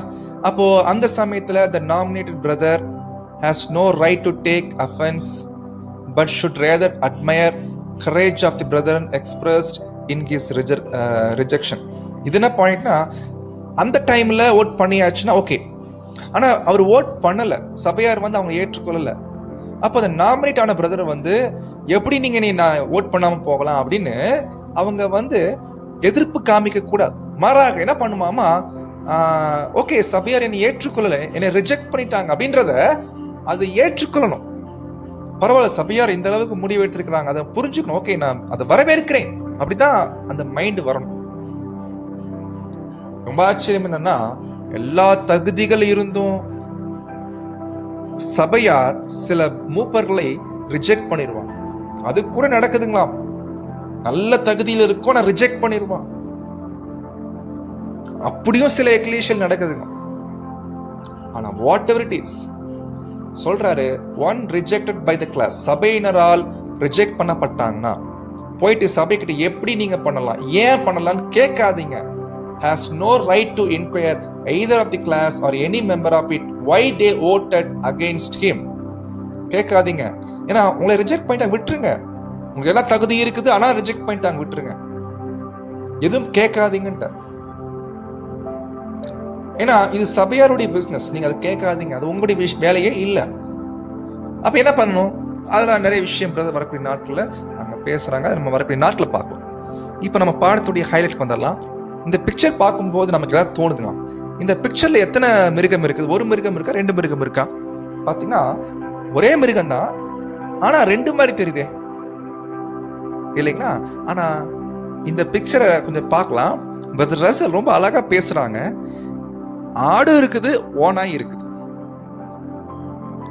இப்ப பேசுறாரு பாருங்க. சில நரிகள் ஓநாய்கள் இருக்கும் பாத்தீங்களா, தந்திரமான ஓநாய்கள், கிரீவியஸ் ஃபோர்ஸ், அது ரொம்ப மோசமானதுங்களா, ஃபெரோசியஸ், ரொம்ப மோசமான ஓநாய்கள். என்ன சொல்றாருன்னா, for a time they may deceive the sheep by outward manner, outward profession, covering their wolfish nature. என்னன்னா ஆரம்ப நாட்கள்ல ஒரு குறிப்பிட்ட காலத்துக்கு சபை ஜனங்களை ஏமாத்திட்டு இருப்பாங்களாம். சபை ஜனங்களால் கண்டே பிடிக்க முடியும், அந்த அளவுக்கு ஏமாத்துவாங்க. நினைச்சு பாருங்க எப்படி இருப்பாங்க, அவங்க பேச்சு நடவடிக்கை எப்படி இருக்குன்னு நினைச்சு பாருங்க. சில நேரம் ட்ரெஸ்ல கூட காமிப்பாங்க. அவுட்வர்ட் மேனரு, அவுட்வர்ட் ப்ரொஃபஷன் எல்லாம் பாத்தீங்கன்னா தங்களுடைய ஓனாய் குணத்தை மறைச்சிட்டு இருப்பாங்க, ஆட்டுத்தோலை போத்திட்டு இருப்பாங்க. ஆனா உண்மையிலே இந்த மாதிரி இருக்கக்கூடிய பிரதர்ஸுங்களை சில பேர் கண்டுபிடிச்சிருவாங்க. கண்டுபிடிச்சாலும் சொல்ல முடியாது. சொன்னா எக்லீஷியால கோவம் தான் வரும். எப்படி எங்க பிரதரை நீங்க பேசலாம், எங்க பிரதர் எப்படிப்பட்டவர் தெரியுமா அப்படின்ற லெவல் தான் திங்க் பண்றாங்க. அப்போ சைலண்டா தான் இருக்கணும், வேற வழியில். சபையார் அனுபவம் வாங்கினா தான் அந்த விஷயத்தை புரிஞ்சுக்குவான். அப்போ ஒரு குறிப்பிட்ட டைம் வந்ததுக்கு அப்புறம் அவங்களுடைய ஓனாய் குணம் வெளிப்படுங்களாம். ஆனா அது வரைக்கும் சொல்றாங்க பாருங்க, they and outward conduct by which they deceive the flock. சபையை ஏமாத்திட்டு இருப்பாங்க. ஏன்னா நிறைய நேரங்களில் எப்படி ஏமாத்தோம்னா, அவங்க சப்ஜெக்ட் ரொம்ப அருமையா இருக்கு வச்சுக்கோங்க, சப்ஜெக்ட் ரொம்ப அருமையா பிரசன்ட் பண்ணுவாங்க, அதை பார்த்து சபை ஜனங்கள் ஏமாந்துருவாங்க. இப்படி பண்ற பிரதர் சப்ஜெக்ட் பண்றாருன்னா எப்படி அப்படி கேட்டுருவாங்க. நீங்க சொல்றதை ஏத்துக்க முடியாது பிரதர், சப்ஜெக்ட் எப்படி பண்றாரு தெரியுங்களா, ரொம்ப அருமையா பிரசன்ட் பண்றாரு. ஆனா இதெல்லாம் ஏமாத்துறது தெரியாது. ஏன்னா ஆட்டுத்தோலை போத்துட்டு இருக்குங்களாம். ஆனா shepherd knows their character long before it becomes manifest to sheep. ஆனா மேய்ப்பருக்கு தெரியும் இல்லைங்களா, முன்னாடியே மேய்ப்ப எல்லாம் தெரியும். ஒரு ஒரு ஆட்டுடைய விஷயம் எப்படி இருக்கும் என்று மேய்ப்பருக்கு நல்லா தெரியும். அப்போ இது நம்ம யோசிக்கணும். அப்ப சொல்றாரு, but the decayal innocent sheep are deceived until these owls become to bite. So மேய்ப்பருக்கு எல்லா விஷயம் தெரியும், ஆனா மந்தைக்கு ஒண்ணும் தெரியாது. இன்னசென்ட்டா இருக்கிறாங்க, தெரியல, ஏமாற்றப்படுறாங்க. ஆனா ஒரு டைம் வரும் பாருங்க, அந்த கடிக்கும் பாருங்க, அப்பதான் தெரியும். அப்ப கடிக்கணும்னா கடிக்கிற அளவுக்கு அந்த ஆட்டு மந்தை ஏதாவது ஒன்று பண்ணாதான் அந்த ஓநாய குணம் வெளிப்படும். அப்ப கடிக்கும் போதுதான் புரியும், ஓ நம்ம பக்கத்துல இருந்தது இவ்வளவு நாள் இருந்தது அது ஆடு இல்ல, அது ஓநாய். அந்த ஓநாய் என்ன பண்ண தெரியுமா, அந்த சமயத்துல கடிக்க ஆரம்பிக்கும் போது கொஞ்சம் கஷ்டம். ஒரு சில ஆடுதான் கடிக்க ஆரம்பிக்கும். ஆனா அதோடைய வேலை அதிகம் ஆக ஆக ஆக சபையை தெரிச்சு ஓட வைக்கலாம். எப்படி ஆட்டு மந்தையை தெரிச்சு ஓடும் பாத்தீங்கன்னா, அது மாதிரி சபைக்குள்ள பிரிவினைகளை கொண்டு வந்து, பிரிவினைகள் என்பது மனதளவுல குரூப் ஃபார்ம் பண்ணிடுவாங்க. ஃபர்ஸ்ட் குரூப் ஃபார்ம் பண்ணிட்டதுக்கு அப்புறம் இந்த குரூப் அவங்ககிட்ட பேசாம, அந்த குரூப் இவங்ககிட்ட பேசாம, அந்த பண்ணி ஒரு கட்டத்துல டிவிஷன் அளவு கொண்டு போய், அப்போ அது மாத்திரம் இல்லாமல் தங்களுக்குன்னு ஒரு கூட்டத்தை சேர்த்து அவங்களை குழியில தள்ளுறதுக்கு வேண்டிய வேலைகள்லாம் அங்க பண்ணுவாங்க. அப்போ இந்த மாதிரி விஷயங்கள்லாம் பேசுறாரு. அப்போ அவங்களுடைய குணங்கள் பார்த்தே நம்ம கண்டுபிடிச்சிடலாம். அவங்க பேச்சு, கோபம், வெறுப்பு, இந்த மாதிரி விஷயங்களை சபைக்குள்ள கொண்டு வந்துருவாங்க. ஒரு அங்கத்தினர் இன்னொரு அங்கத்தினர் மேல கோபம், வெறுப்பு, கசப்பை விதைச்சிருவாங்களாம். தன்னை பத்தி எல்லாம் இப்படி பேசிட்டு இருக்கிறாங்கன்னு சொல்லிட்டு தனக்கு ஃபேவரா இருப்பாங்க பாத்தீங்களா, அவங்ககிட்ட சொல்லி சொல்லி சொல்லி அவங்க மேல கசப்பு உண்டாக்கி விட்டுருவாங்களாம். அப்போ இந்த ஓனாய் என்ன பண்ணுதாமா, does injury with his mouth do this. ஓனாய் கடிக்கலைங்களா, வாயில கடிக்கும். அது என்ன குறிக்குதுன்னா பேச்சு. ஒருத்தரை பத்தி பின்னாடி பேசுறது, தீமை பேசுறது நிறைய பண்ணுவாங்க. மெயின் அவன் நோக்கம் என்னன்னா, தங்களுக்கு எதிர்ப்பவர்களை, அவங்கள பற்றி தவறான விஷயங்களை தன்னை ஆதரிப்பாங்க பாத்தீங்களா, அவங்ககிட்ட போயிட்டு பேசி பேசி பேசி அவங்க மேல வெறுப்பு வர மாதிரி பண்ணி வச்சிருவாங்க. சோ இதெல்லாம் நடக்கிற விஷயம். சோ இந்த குணம் ஒரு மூப்பருக்கு இருக்கக்கூடாது. பெருமையுடைய விஷயமா இருக்குது. ஆச்சரியமா சொல்றார், laws that, அதாவது amongst those who are in the truth, சத்தியத்துக்குள்ள இருக்கிறவங்க மத்தியில இப்படிப்பட்ட contentious persons, அதாவது இந்த மாதிரி ஒரு ஓனாய் குணம் படைத்த ஜனங்கள் இருப்பாங்க பாத்தீங்களா, இப்படிப்பட்ட ஜனங்கள் are to be found in considerable number. கண்டிப்பா எக்லீஷியால இருப்பாங்க. ஒரு எக்லீஷியால இருக்க வாய்ப்பு இருக்கு. சத்தியத்துல இருக்கிறவங்க மத்தியில தான் பேசிட்டு இருக்காரு. பேர் சபையை பத்தி இங்க பேசலைங்க. சத்தியத்துக்குள்ள இருக்கிறவங்க மத்தியில இருக்கிறாங்க நம்ம ஓனாய். நீங்க நம்ம சொல்ல முடியுமா, இன்னைக்கு நம்ம 1000 பேர் கன்வென்ஷன் கூடுறோம் அப்படின்னா 1000 பேருக்குள்ள ஓனாய் இருக்குது கண்டுபிடிக்க முடியுங்களா? கண்டுபிடிச்சு வச்சிருக்கிறவங்க சில பேர் இருப்பாங்க. ஒரு ரொம்ப கம்மியான பேர் தான் இருப்பாங்க. ஈஸியா சொல்லுவாங்க இவங்க ஓனாய். ஆனா இவங்க வெளியே சொன்னாங்கன்னா அப்படியே இவங்களுக்கு ஆப்போசிட்டா திரும்பி வரும். கரெக்டுங்களா? உண்மைதான். ஆனா சபையார் அவங்க அனுபவம் வாங்கும் போது தான் புரிஞ்சுக்குவாங்க, ஓ நம்ம ஓனாய் கூட இருந்திருக்கிறோம். ஏன்னா அவங்க அழிப்பாங்க. சபையில சமாதானத்தை கொண்டு வர மாட்டாங்க இல்லைங்களா? அவங்க டிஸ்ட்ரக்டிவ் ஒர்க், இன்ஜூரியஸ் ஒர்க், காயப்படுத்துற வேலையை பண்ணுவாங்க, அழிக்கிற வேலையை பண்ணுவாங்க. மாறாக உதவி செய்வதற்கு பதிலாக என்ன பண்ணுவாங்களாமா, காயப்படுத்தி மற்றவங்களுடைய பிளெமிஷிங் their characters, மற்றவங்களுக்கு நல்ல குணலட்சணங்களை கூட கெடுக்க வைப்பாங்க. அதாவது என்ன சொல்றாருன்னா, தங்களுடைய சொந்த கேரக்டரை கெடுத்துக்கிட்டு சபை ஜனங்களையும் காயப்படுத்திக்கிட்டு தங்களையும் காயப்படுத்திக்குவாங்க. என்ன சொல்றாரு, making themselves less and less fit for the kingdom. இப்படிப்பட்டவங்க ராஜ்யத்துக்குள்ள பிரவேசிப்ப வாய்ப்பு ரொம்ப ரொம்ப கம்மி ஆக்கிடுவாங்க தங்களுக்கு தான். இவங்களும் ஆக்குறது இல்லாம இவங்களை நம்பிட்டு இருப்பாங்க பாத்தீங்களா, அவங்களுக்கும் ஒரு நிலைமையை ஏற்படுத்தி விட்டுருவாங்க. இதெல்லாம் ரொம்ப யோசிக்க வேண்டிய பாயிண்ட் தான். So they must know they are doing destructive work in the body of the Christ which is the church. So இந்த மாதிரி சபையில இருப்பாங்க. ஆனா இதெல்லாம் கண்டுபிடிக்கணும். பேசக்கூடிய நானா இருக்கட்டும், கேட்கக்கூடிய நீங்களா இருக்கட்டும், நாம இந்த மாதிரி ஆயிடக்கூடாது. ரொம்ப பெரிய வஞ்சனை தான்.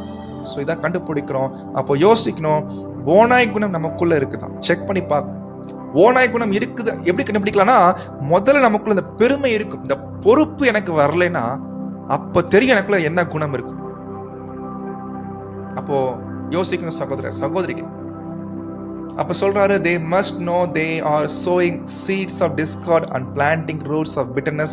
கசப்பான விஷயங்களை சபைக்குள்ள கொண்டு வர்றது, சகோதரருக்குள்ள பிரிவினைகளை ஏற்படுத்துறது, இதெல்லாம் பண்ணுவாங்க இவங்க. தீமையான கனிகளை கொண்டு வருவதற்கான வேலைகள் செய்வாங்க சபைக்குள்ள, அநேகருக்கு காயங்களை ஏற்படுத்துவாங்க. ஸோ இதெல்லாம் சபையில் அங்க பண்ணுவாங்க என்று அங்க ரீப்ரிண்ட் 4501ல பிரதர் அங்க பேசுறாங்க. இப்படிப்பட்டவங்களுக்கு தேவன் ஏற்ற நேரத்துல கடிந்து கொள்ளுதல் பண்ணுவாரு. ரெப்ரோபேஷன் இல்லைங்களா? ரெப்ரோபேஷன் ஒரு என்ன சொல்றது, ஒரு விசேஷமான புறக்கணிப்பு தேவன் பண்ணுவாங்க. ஏன்னா அவங்க சபையை காயப்படுத்திட்டு இருக்கிறாங்க. அப்போ கத்துட்டு கணக்கு கொடுக்கணும்னு சொல்லும் போது இப்ப தெரியாது. இப்ப நல்லா நார்மலா ஊழியம் பண்ற மாதிரி தெரியும். ஊழியம் நல்லா பண்ணுவாரு, சப்ஜெக்ட் பண்ணுவாரு, தேவன் இப்ப விட்டுருவாருங்க. ஆனா ஒரு ஏற்ற நேரத்துல தேவன் அங்க பாப்பாரு, பொறுமையா பாப்பாரு இல்லைங்களா? அப்போ தேவன் என்ன பண்ணுவாரு, ஏற்ற நேரத்துல அவங்க புரிஞ்சுக்குவாங்க தேவன் அவர்களை தள்ளிவிட்டார் என்பது. சோ இதை நம்ம கண்டுபிடிக்கிறோம் சகோதர சகோதரிகளே. அப்போ இன்னைக்கு கிளாஸ்ல நம்ம தகுதிகள் பார்த்துருக்கிறோம். இந்த தகுதிகள் படி நம்ம தேர்ந்தெடுக்கணும். ஸோ தகுதிகளை தாண்டி ரொம்ப இம்பார்ட்டன்ட், பெருமை ஒத்துக்குள்ள இருக்கக்கூடாது, தாழ்மை ரொம்ப இம்பார்ட்டண்டா இருக்கு. அப்போ இன்றைய நாள்ல நாம தகுதிகளை புரிஞ்சிருக்கிறோம். ஸோ இப்போ நம்ம மூப்பர் பார்த்தாச்சு, தகுதிகள் பார்த்தாச்சு. ஆனா இதோட நிக்கிறோமா? யோசிக்கணும். நம்ம ஏன் ஃபார்மாலிட்டி பண்றோம் தெரியுங்களா? இதான் காரணம். இதோட நின்றோம். ஆனா 3வது லெவல் போறது இல்லைங்க. ஸ்பெஷல் குவாலிஃபிகேஷனை பார்க்கறதே இல்லைங்க. ஏன்னா அந்த ஸ்பெஷல் குவாலிஃபிகேஷன் தான் டிட்டர்மைன் பண்ணுதாமா அவர் எந்த வேலையை செய்யணும். அப்ப எந்த வேலை செய்யணும்னா வேலையை பத்தின ஒரு நாலேஜ் வாங்கும். அப்பதான் டிட்டர்மைன் பண்ண முடியும் சபையா கரெக்டா இவர் இந்த வேலை செய்வதற்கான திராணி இவருக்குள்ள இருக்குத கண்டுபிடிக்க முடியும்ன்ற. இப்ப படிக்க போறோம் அந்த விஷயங்கள் வரக்கூடிய நாட்கள்ல. சகோதர சகோதரிகளே, பொறுமையோடு கேட்ட அனைவரையும் தேவன் தாமே கிருபை செய்து வழி நடத்துவாராக. ஆமென்.